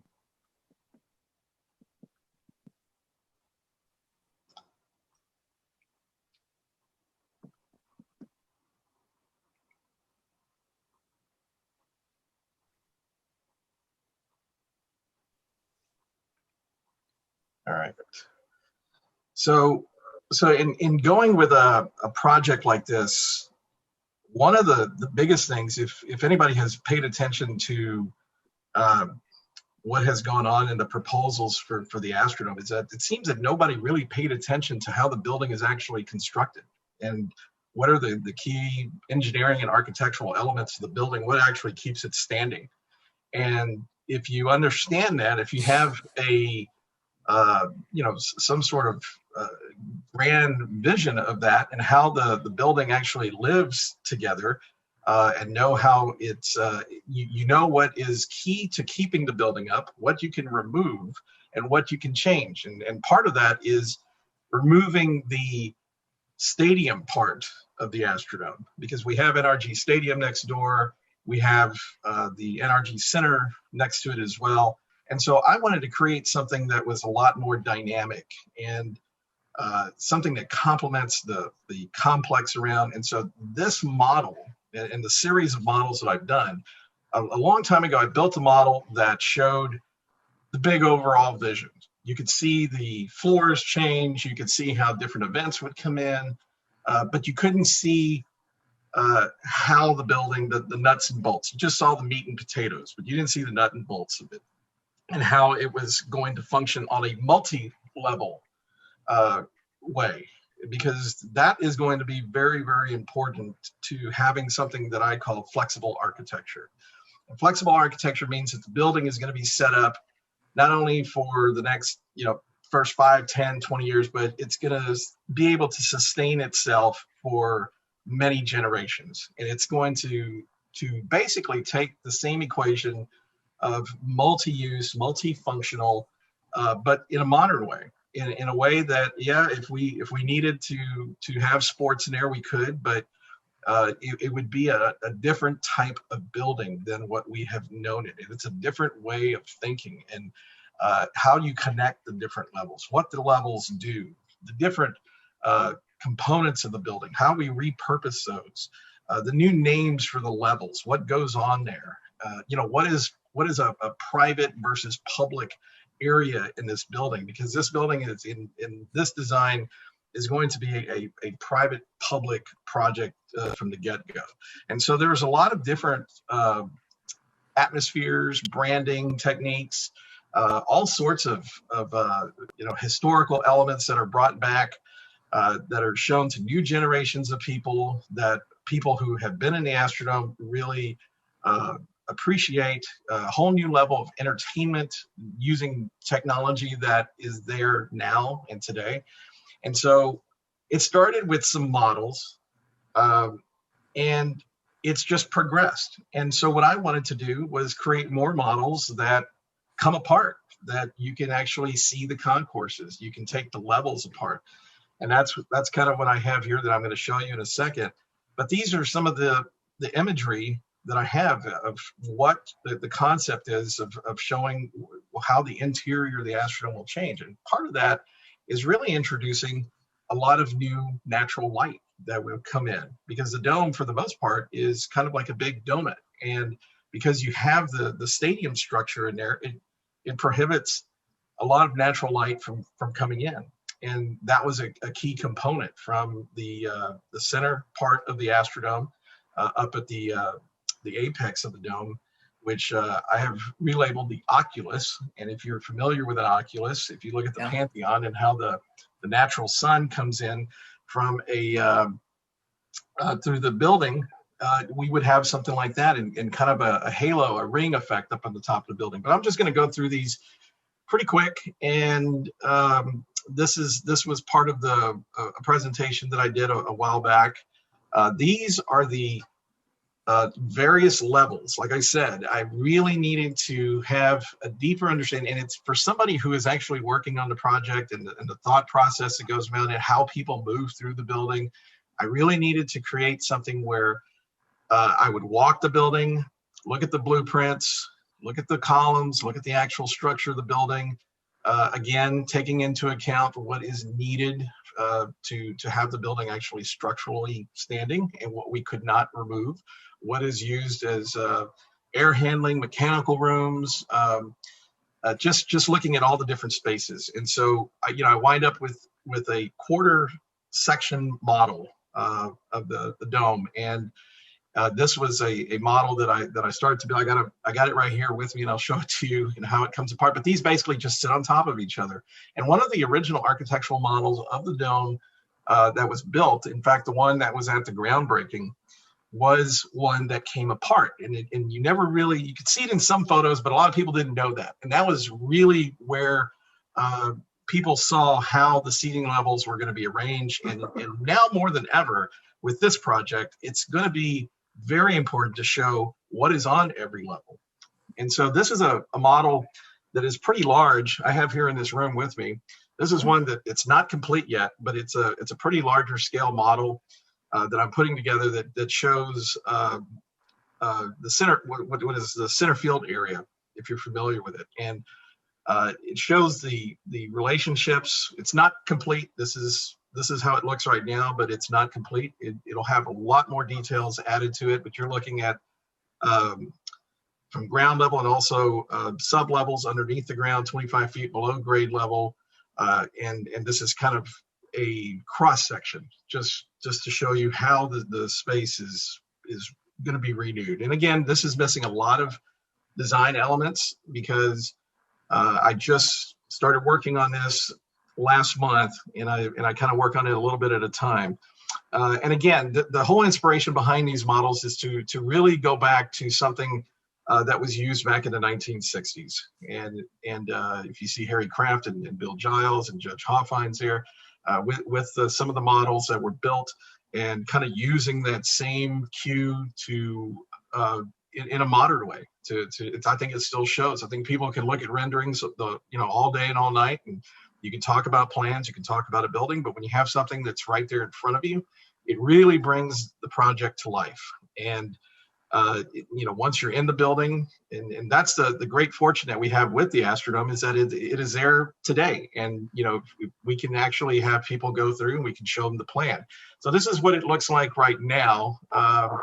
And this is the renovated model with a reinvigorated, this is what you're looking at in the lower right hand is the old center field area.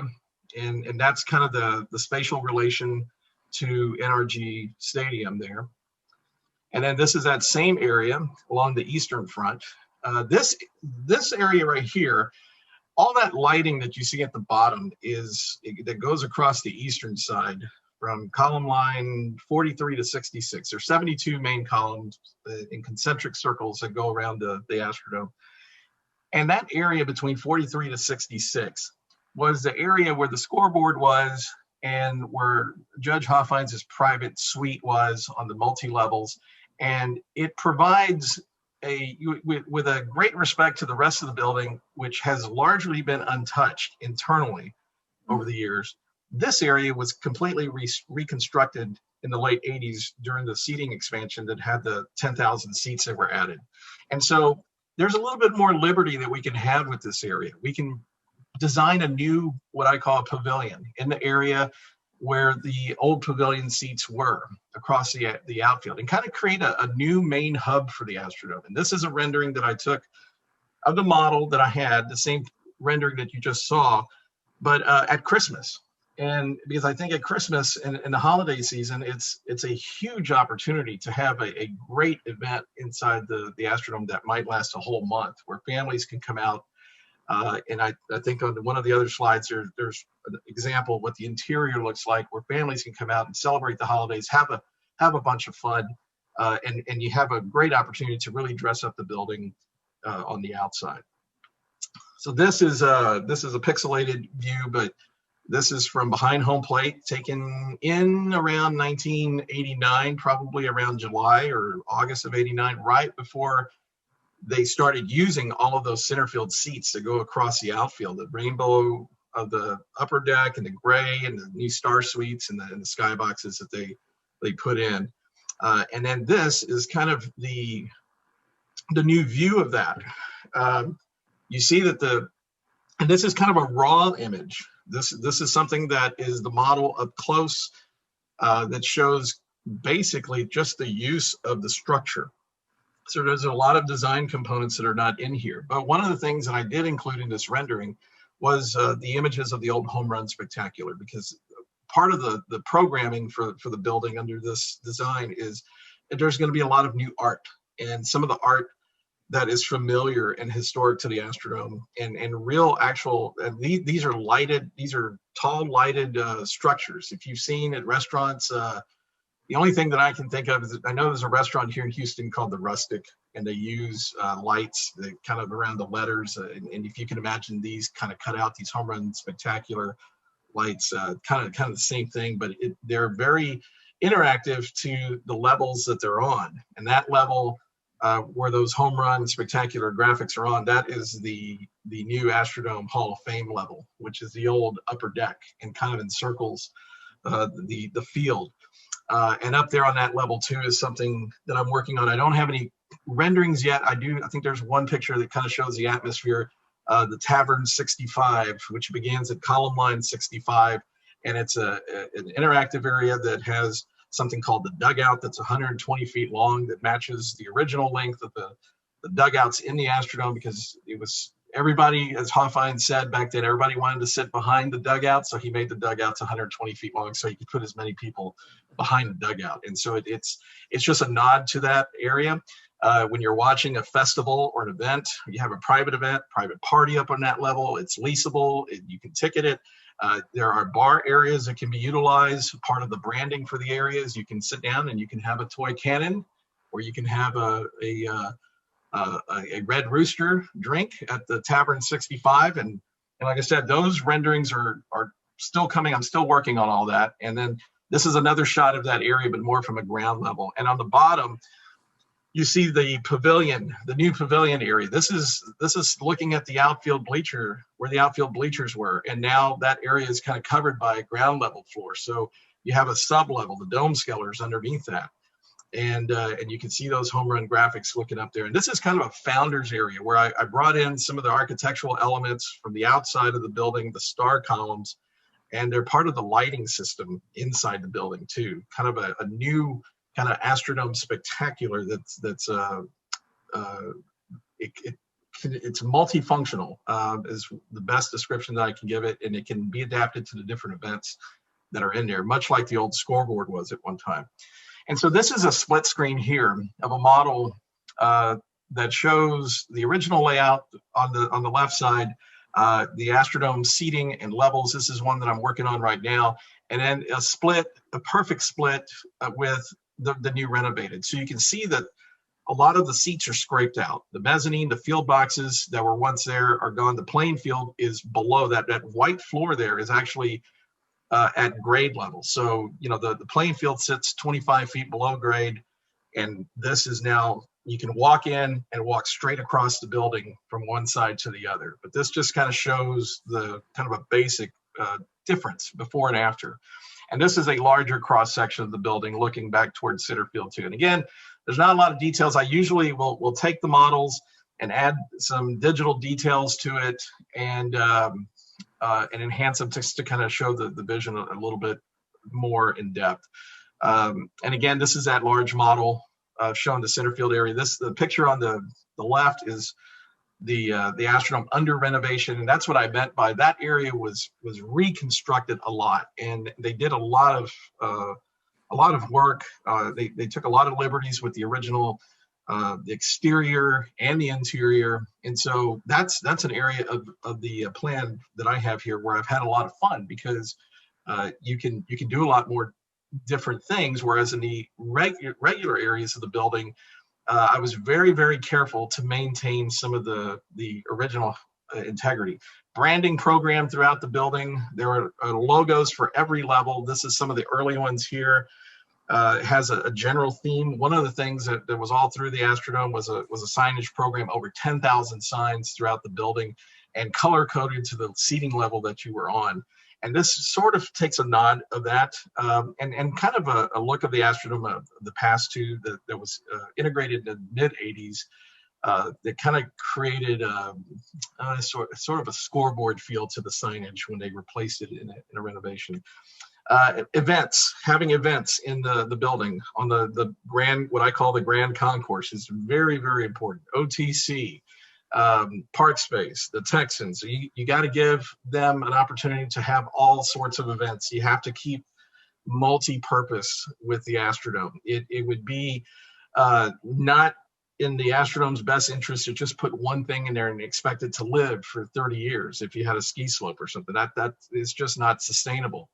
As part of the branding as well is also some of the concessions and some of the, bringing back the Dome Dogs, bringing back the Hot Smokies, and something that I've been working on called Pop the Top Confections, where you have popcorn and ice cream, and you buy a bucket that looks like the Astrodome. The top comes off, and you have popcorn in it, and then you take the souvenir home. So it's something that not only can you eat and have and enjoy, but the kids can take it home and put it on the shelf or play with it and do different things, and it becomes a souvenir, kind of like the old Mold-O-Ramas that if anybody out there remembers Mold-O-Rama, those wax machines that used to be in various buildings and zoos, and they had them in the Astrodome as well. And then other areas, just creating different atmospheres. This is down in the Dome Skeller. This is an area where you do celebrate and present the history and the importance and the engineering and architectural innovations of the building. And there's a number of levels, and I'm still working on all this right now, but this is kind of a generic area down there in what is already called the Dome Skeller. And it's really something that's, I don't think a lot of people know about. They haven't used it in many years now, but I like the term, and it goes right in line with the feel that I'm going for. This is the Skydeck 360 up at the 9th floor, which gives you a 360-degree view of Houston and the NRG Park area, and also a really nice view inside the Astrodome. So you can look inside and outside. It's leasable. There's a lot more work that I'm doing with this, but this is a generic concept for this. Skydeck 360, again, this is where the original skyboxes were. And then this is a part of that model where Tavern 65 is. And if you do know your Astrodome history pretty well, you know that the original Dome Skeller across the outfield utilized the structural columns. They had a beer garden down there, and they covered it with essentially fake trees and created an atmosphere, really nice atmosphere with logos on the walls and places for people to sit and enjoy. Have a drink and socialize, and this is an area that would be sort of like that, but again, it's modernized, and this is a very early picture of that. And again, events, concerts inside the Astrodome, festivals, something that you got to think, you have to think past all the baseball games and football games and everything else. You have to think of all the different events in the Astrodome. Hofheinz, when the Astrodome was built, felt that they were going to need at least 150 events in the dome per year to make it successful back then. And the Astrodome is now paid off, but there would be some cost incurred with the renovation, although the structure is paid off. So you got about, I'd say, $750 million already invested that you don't have to pay for there. This is you set up the Astrodome for another political convention. This was just a concept that I had very quickly. The last time they had it was in 1992, and you would have a much bigger floor than you would under the current configuration. You would have about, the Astrodome takes up 9 acres of open space, but with the structure in there, the new floor would be about 6.5 acres of floor space. That's a lot. And then this shows sort of the different levels, the way people are not only sitting in areas, but standing and viewing, and how they go from different levels, different ways. There are staircases that connect into the different areas. Here is a rodeo setup for a food court that was done pretty quick. And you have people with rides, you have an auxiliary arena in there, things that you see in the old Astro Arena right now, and maybe some of the things that they have inside the NRG Center. You can make more room for some of the livestock in that area if you move some of these items from outside, and it would be climate controlled and also undercover as well. And you can also bring back the hideout. And one of the things that I really, really like that I haven't focused on, and the model that you see here is one of the earlier incarnations of the design, so it's changed a little bit here, but I wanted to not forget the baseball aspect of the Astrodome and really bring back youth baseball and creating a Cloverfield setup in there as part of one of the events where youth baseball tournaments done through Harris County, which the organization already exists, would be brought into this county facility, and kids can come in and play their championship games in the Astrodome over the course of a couple times a year, depending on which league they're in. And I think that's something that people would love to have. And there would be private boxes that families could rent and watch the kids. The kids would have their names on the scoreboard. There would be the interactive of the score, not the scoreboard system, but the dome spectacular system that could celebrate the kids' home runs and such. It would be a really fun event. The original baseball field is, like I mentioned, would be underground. And this is something that's in the dome scaler. And so you see on the picture on the left, the ground level floor, which is about 25 feet high. And then you see the original seating that is behind the home plate area that is now covered. And this area here would be preserved. This would not be parking. I know that there was a lot of talk of putting parking underneath the floor. There was a universal agreement that the dome would be best served by putting a grade level floor. And I really firmly believe that. I think that would be a really great thing to service the events that would go on in there on the floor. But that leaves a wonderful opportunity to preserve the original playing field where people can run the bases. You can have VR technology, and you can have Roy Hofheinz and Ari Bob Smith greeting people as they come in. I want to have space sets showing people to the different areas of the exhibits, the STEM exhibits, having AstroTurf all over the floor down there. And having just kind of at random. So if you can imagine a Disney type of atmosphere where people are in character and in costume, and you have Earthmen, the Astrodome Earthmen with spacesuits and helmets, and they're down there just kind of randomly vacuuming and sweeping the AstroTurf as people are in there. And then if you look at the picture on the right, that's kind of a video wall where you can have recreations of what the Astrodome used to look like and show the old home run spectacular. People can put it in there, put their name up in lights, and kind of have a very fun environment. And if you look in the foreground of the picture on the right is the original seating, the field box seating, which is preserved from the original deck. Now there is a a special function that I don't show in this, but that area, the seating behind home plate, becomes a tour theater. So a video showing the history of the Astrodome is played. But then as the video is over, the curtains, the wall retracts and opens up, and you can see the original playing field, which is a fully AstroTurf field. And then you venture down onto that field. And so it shows this whole area down here in the dome scaler. It's multifunctional. It's, like I said, it's involved with STEM. It's historic. It shows the engineering and architectural innovations. Really shows the history of the building itself, but it does provide for some private parking for some of the people who might be staying there, some special guests of the complex. And then there's also back of the house things, and there's also a warehouse down there. There's also a loading dock, an expanded loading dock on the eastern side. Those are all other details. So that is that's the entire thing. I'm going to go ahead and stop sharing there. So that's kind of the slides that I had, and then I'm going to show you here. I have 4 or 5 different models. Can you see that okay? Yes. So this model comes apart, so you can see how the spacing of the floor, how it works. And this is like I said, this is a quarter section of the Astrodome. And there's I want to thank there's the exterior there. I want to thank Mike Vance. He's been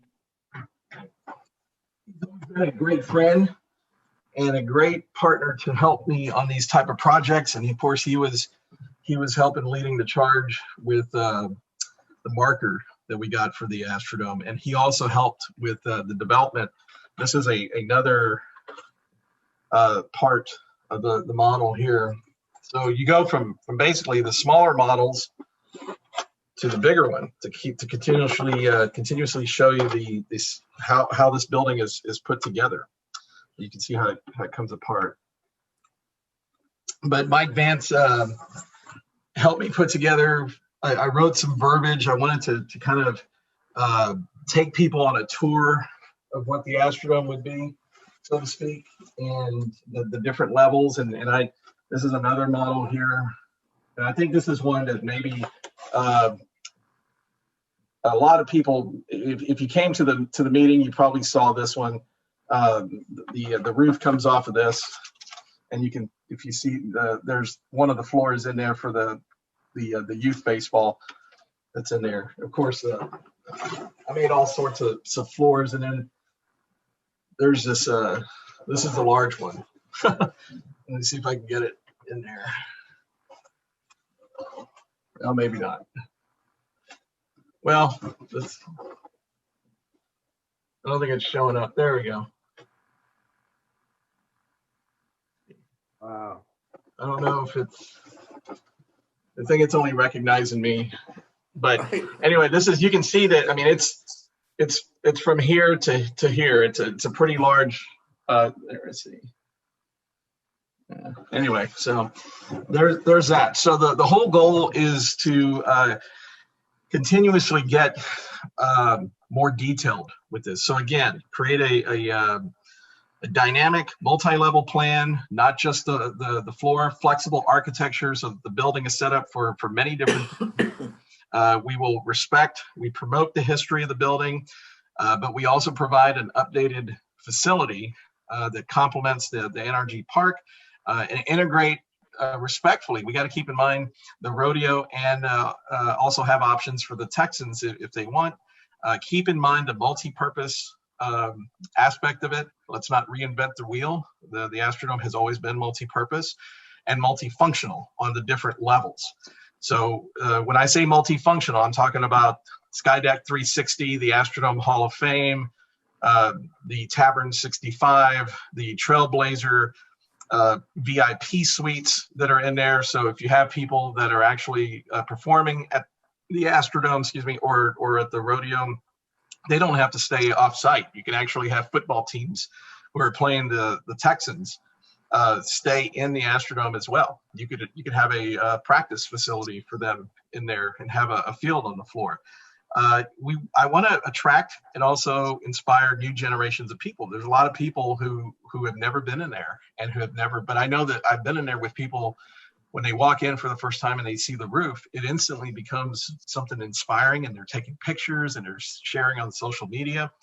And also just bring back a monument to the city and county, and also create sustainability and empower the politicians, because the politicians are the ones who a lot of times they don't really know much about it. And so there's there's some complacency that's out there that really stalls a project like this.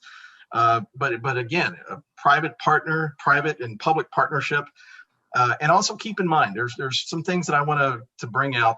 I went and spoke to the Senate committee at the Capitol, the state Capitol, about 3 years ago, when Judge Abbott was there and the Astrodome Conservancy was there, and they asked me to speak. And one of the things that I brought up that a lot of people I don't think really know about, or some of the arguments. For one, we never voted to tear the Astrodome down. It's against the law to have that on a ballot, and the county attorney actually came out and said so. So all the people voted for was a bond issue that they really didn't know much about and wasn't really promoted that well.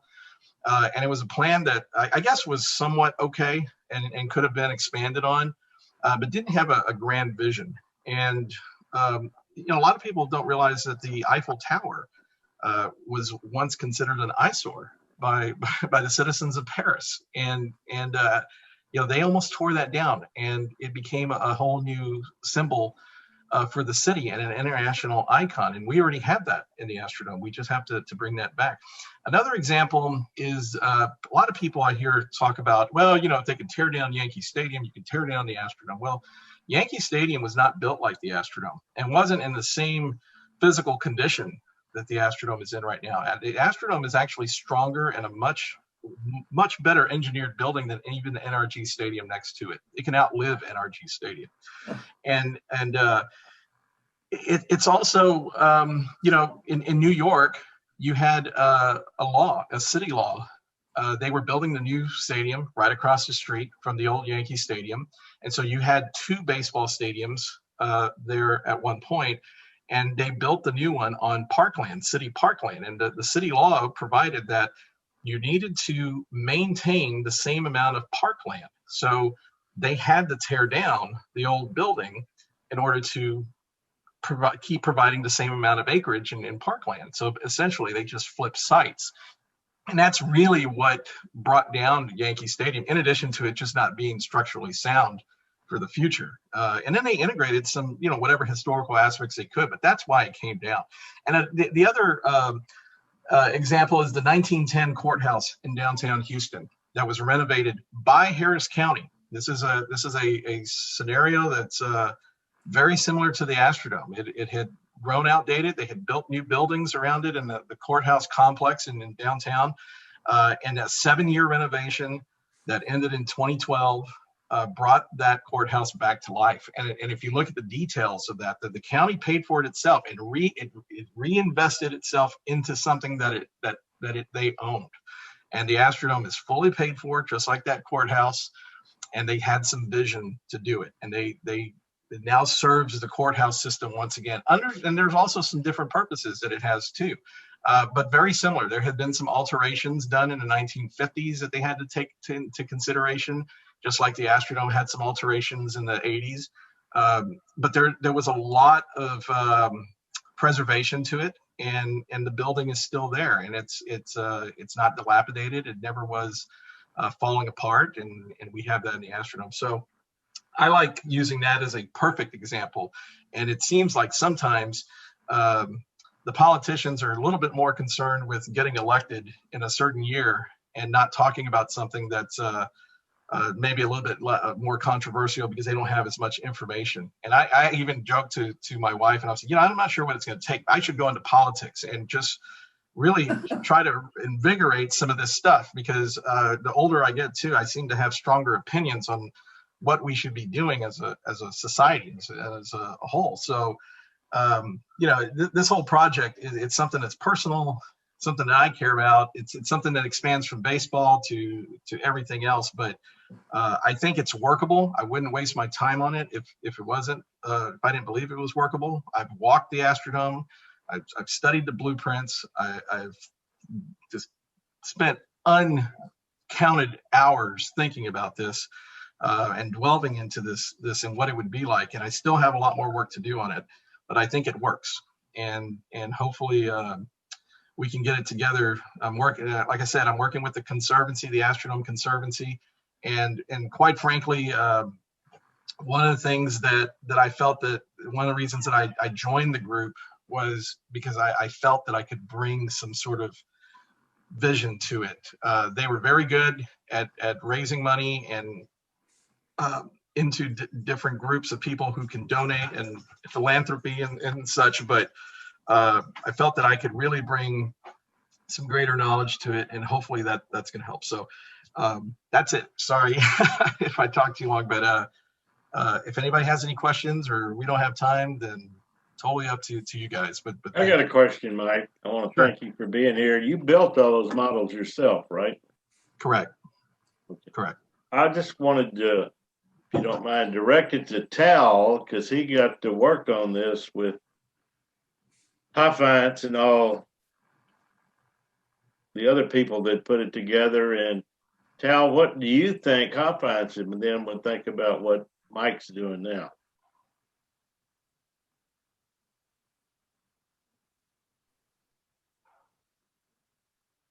I think I may not be here. it's upper right-hand corner, Tal, to put the cursor. Got me now? Yeah, we got you, Tal. Okay. I think the judge would be very impressed with Mike's presentation and his creativity. I think the ideas that he's incorporated, the vision, I think certainly Hoffheinz would buy into that as a showman and so on. I was very impressed. I think the judge would have been. I think the architects and engineers would feel the same way.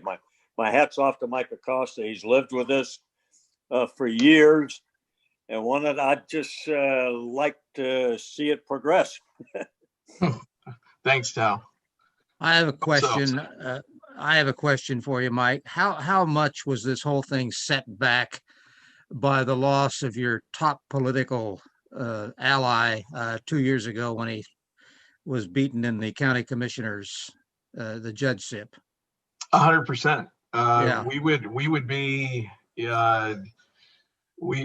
be looking at a project that would have been well underway, under construction at this point, and looking at an opening probably in the fall of this year, if Judge Emmett had remained in office. He certainly had a big support of it, but he saw a big picture mentality on it. He really did believe that this was an asset for the county, and it wasn't just.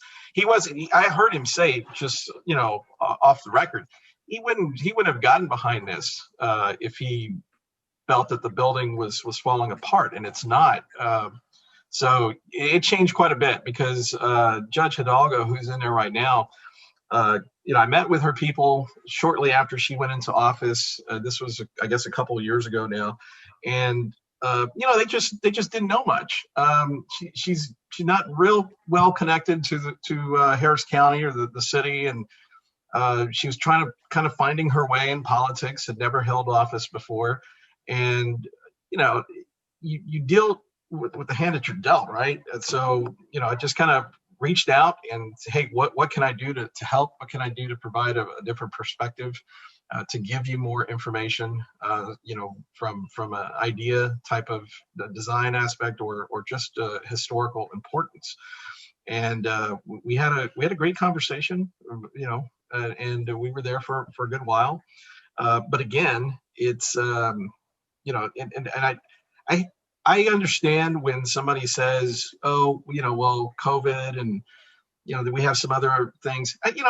let's face it, there's never a good time for a project like this. There never is. It's just like improvements that you do to your house, right? You just have to go out there, you have to put your foot down and you have to say, look, this works. This is going to be better when we're done with it. And we have to get done. I mean, they have worked on flood control issues and they've passed some things and they have money. There's certainly money there to do a project like this, especially in stages. You just have to have the leadership that believes in it and someone who's willing to go out there and say, yes, let's get it done. And that we took a step back, after. Mike, do you have a legal protection as being a historic site now? Well, the Astrodome is on the state antiquity. It's a state antiquities landmark. And so it's protected by the Texas Historical Commission.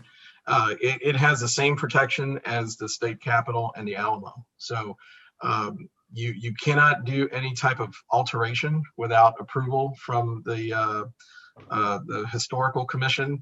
Part of the reason why I went to Austin a few years ago to speak in front of the Senate committee, and Senator Whitmire was there because he wanted to do away with the Historical Commission. He felt, we can just get away and then just bring the building down. There's politicians, they have their own agendas, and that's always been the case. And like I said, this is a highly political type of project. And again, is there ever going to be a good time to do? I mean, you have to put your foot down. You have to say, this is what we're going to do. This is going to be for the better of the people. People are going to love it. And it's going to bring back money to our area. And it's going to provide a nice facility. I'd like to add something about the politics. Mike, you mentioned, back to what Greg said, you're right, Ed Emmett was the champion. However, if we're really going to do the shoulda, woulda, coulda, if Judge Emmett had put money behind the ad campaign for our referendum, however many years ago, this would have been all a done deal a few years ago. Yeah. But they decided that it was going to pass on its own, and they didn't want to spend the money on advertising, and it ended up losing 54 to 46 or whatever the final number was. The other thing you mentioned, John Whitmire, the reason John Whitmire was wanting to tear this down is he was carrying water for the Texans. Correct. And that was one of the things that, as Mike said, the politics are it's not as simple as just commissioner's court. And the Texans and the rodeo both have leases that have to be taken into account. And the Texans in particular were very, very much against anything to do with the Astrodome for quite some time. Yeah, and one of the reasons is because the Texans wanted to have, and this is part of the pushback from the rodeo and the Texans, was they wanted their own renovations to NRG Stadium. They wanted to redesign the suites.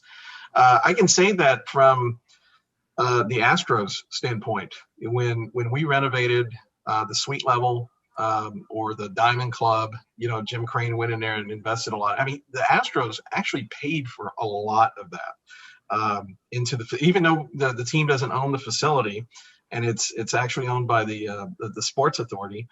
The same way with NRG Stadium, the team actually invested a lot of money into it, and the team here at NRG Park was really looking towards the county to invest a lot of extra money into it. So they wouldn't publicly throw their support behind something like that because the rodeo wanted to replace NRG Arena, the old Astro Arena, and the Texans wanted money to go into the stadium. They just didn't want all the money going into the Astrodome. So yeah, like you said, it's just a big tug of war, and it's very political. But again, I think it's also because there's a lot of people who don't have the right information. There's always, we're in an age of misinformation in a lot of ways, and this project is no different to being free of that. Yeah. Have y'all considered? Sorry. Just gonna ask if y'all considered just moving the Astrodome to a different location. There was a video, Channel 11 KHOU here in Houston back in like 1991 or so. and this is when Robert Eccles was the Harris County judge. They did, and I think it's on YouTube if you go. It was an April Fool's video where they said, well, they were talking about building a downtown stadium. Bud Adams, the owner of the Oilers at the time, wanted to build a new dome stadium downtown, and there was this big war going on. You don't need a stadium downtown. We don't need 2 dome stadiums in Houston, and they did this thing where they actually using the video editing made it look like they just moved the Astrodome right next to the George R. Brown Convention Center, and it was a humorous video, but it was just kind of like that. But I think the Astrodome is in a very good spot. It's something that it needs the parking around it, and it has the connectivity between the buildings is really important as well. NRG Park has a life of its own, and I think that it's a complex that will be around for a good long while. So I think that it's not a location issue for that building, and you want it to kind of be out in the open where you can see it from the freeway, or you can see it from not from Kirby anymore, but you can see it from 610, or you can see it from Fannin, and people can take pictures in front of it, and you can still have tailgating out there. Hey, Mike, how many days of the year is NRG Stadium occupied and open? Well, if you think about that, NRG Stadium has, the Texans, they have the 8 home games, right? And but they have the rights to the complex on those Sundays, so they can have the tailgating and everything else, all the other operations that go along with putting on the football game, just like the Astros did when the Astros were playing in the Dome. And the rodeo has it, for almost 2 months, and it's something that's always been there. And it's, of course, the rodeo brings millions of dollars to the local economy. So, whatever it is, you can't get around that. And so, you have these other off-road shows. You have what they call the dirt season, where they have motocross and they have monster trucks and such. It's not a great number of days that the NRG Stadium under normal circumstances is packed with 50 or 70,000 people. Again, you're only looking at the equivalent of 8 days out of the span of 4 months. Don't the Texans also have 3 or 4 extra days that they get to promote events, which is the bowl game? Yes. They've been bringing in international soccer. Correct. That's just an additional 3 or 4 days. Correct. Yeah. So you're still talking. What the main goal has to be that is we all think of the Astrodome as a very important building, at least the people who feel strongly about the building, and it is. But in reality, how it works today in today's world, and its place in today's world, it has to be a complement to the NRG complex. It can be the diamond right there in the middle of the complex, but the focus, the crowds, the stadium crowds will still need to be concentrated on NRG Stadium, unless they just eventually replace that stadium. They may, the NFL, they may do that. Yeah, I think the Texans have, behind the scenes, I think the Texans have actually kind of floated that idea. It's like, well, NRG Stadium is almost 20 years old, and if you look at Arlington, with the ballpark that they just opened over there. I hate to think of stadiums as disposable, but that's kind of the economics and the business models, the plans, the way team sports franchises build certain sections of stadiums to generate a certain number of revenue, knowing that they're going to sell a certain number of tickets, and actually it goes far beyond that. It's the type of fan that's coming in and the potential per cap that you're going to get. So beyond the ticket price, what are they going to pay on everything else? And so that whole business model is extremely detailed. The metrics on that are extremely detailed, and everybody that works in that industry is well in tune to that. So this dome project would be no different in that. But right now, there's down to marketing and branding. There's nothing going on in the dome right now. No, not right now. Is it still climate controlled? Well, no. There, if you mean an HVAC system, no. The HVAC system, the air conditioning system, it needs to be replaced. In fact, the original cooling tower that was on the eastern side, on that Holly Hall entrance right there, if you remember that big cooling tower you would walk up if you were going into the bleacher area, that was taken down 10 and a half years ago.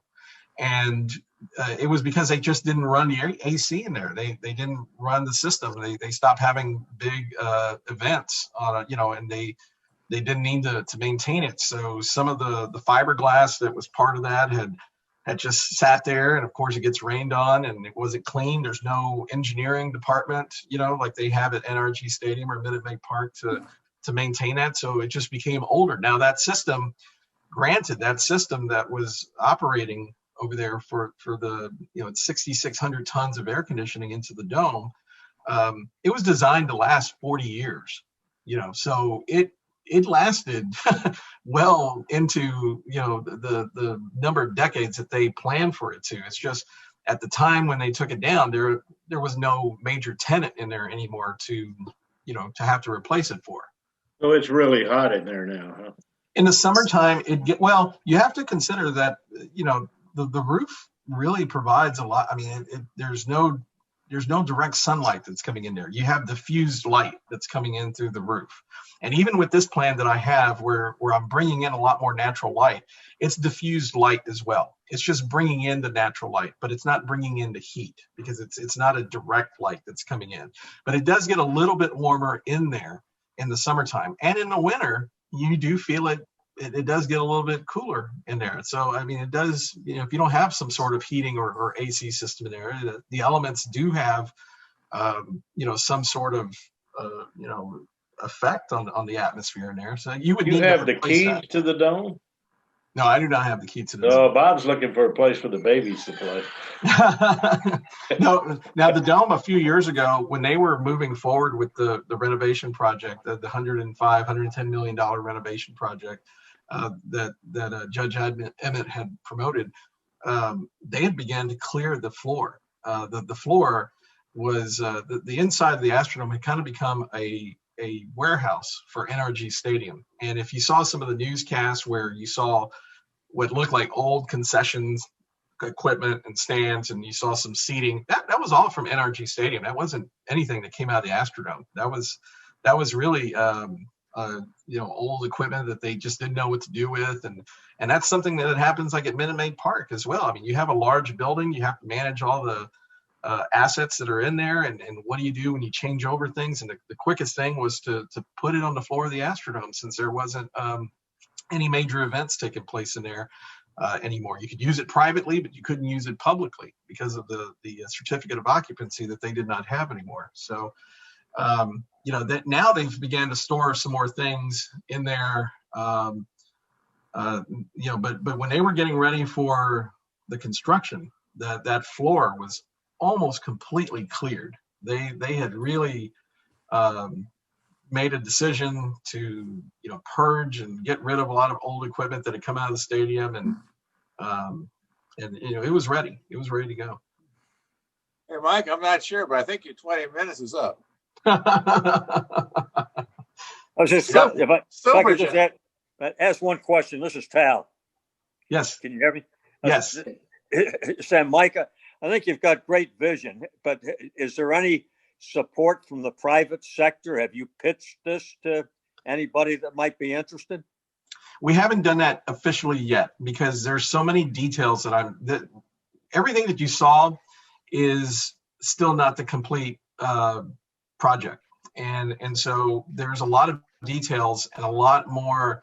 I want to finish this model that I'm working on right now. There are probably dozens of more renderings that I want to put together, and then officially bring this. The Conservancy, the Astrodome Conservancy, has seen parts of this, and they really, really love it. They've embraced it, and so I want to bring that as part of our focus that we have on that. But we have not done that yet because quite frankly, I don't think it's ready. I want to work out the details. I want to have the photos, the models. I want to put together a new video that kind of shows how everything is laid out. I And understand. so- I understand that, but you don't want to get lost in the detail either.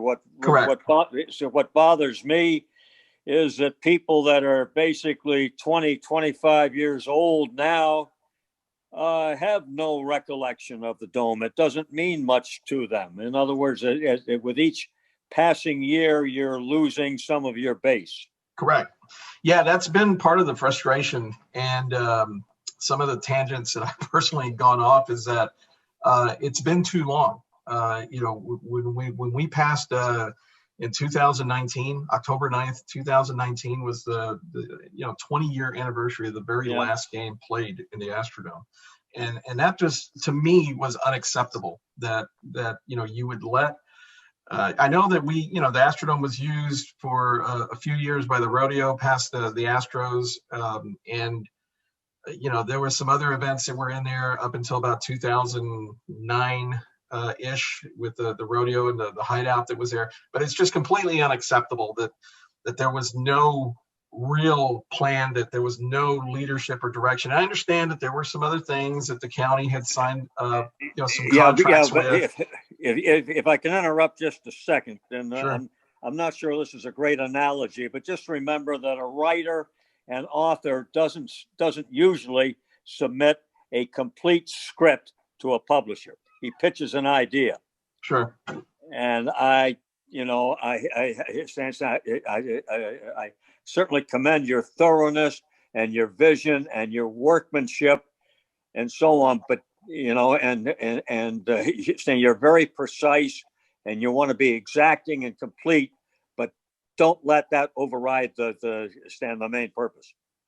Yeah, I greatly appreciate that. Coming from you, believe me, it means a lot. So I really greatly appreciate that. When we have our next quarterly meeting with the Astrodome Conservancy, I actually will have a little bit more of what I call the meat and potatoes to have ready to present to them, which is going to happen. I believe they haven't sent it out, but it's either going to be late February or sometime in early March. And by that time, I anticipate that all of this there's many on my iPad and phone. I got videos and renderings and graphics and ready to go for that. Well, as I said, your vision is wonderful, and it's an excellent presentation. Just don't let the details override the main thrust. I appreciate that. Thank you. Okay. Thank you, Mike. That was really Thank you, Mike. Extraordinary. That was Thanks, very Bob. good. Very well done. Okay. We had a full day for sure. There's no question. We had a lot of activity, a lot of presentations. It was kind of a fun meeting for me. Hope for you. We did get 60 people to attend. And our next meeting will be on February 15th. And we've already got a couple speakers lined up for February 15th. We have 2, not 3. And we'll go from there. So y'all take care. Take advantage of SABR 30, SABR Day in America on the 30th if you want to hear Bob Costas and whatever. You have to register for that online with SABR. With that, we'll say adios. Hey, Bob, wait. Just going out the door. If people want to answer the poll, they can answer it and just leave. It's, their choice for who they think should go into the Hall of Fame this year. So if they want to answer it and leave, they can certainly do that if they want to. If you allow me to release the poll. Sure. Sure.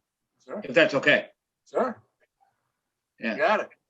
I'm going to release the poll, and you'll see, it's 2 questions. It's who you think should be inducted to the Hall of Fame. Vote for as many people as you want. I sent out an email earlier. If you want to just answer it that way, you can just send me your responses back. We'll put all this together, and we'll release the results as soon as we get all these. But those of you who want to vote, go ahead, and we can leave after that. So Submit doesn't work. Submit doesn't work. It worked for me.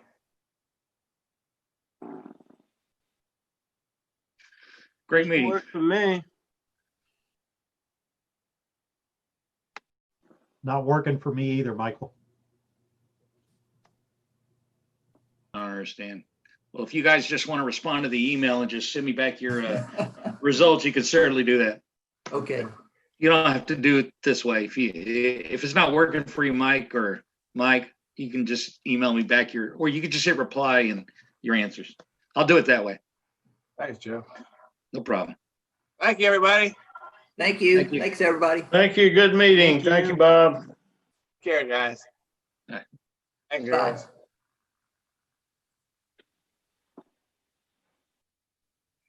Mike, you might want to. Oh, never mind.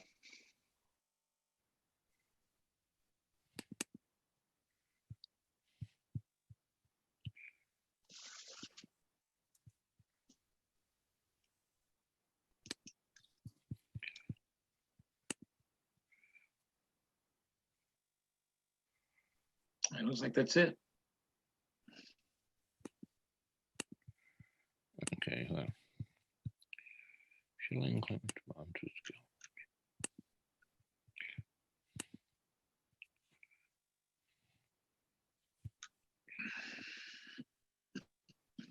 Anybody else trying to participate, or can I close this out?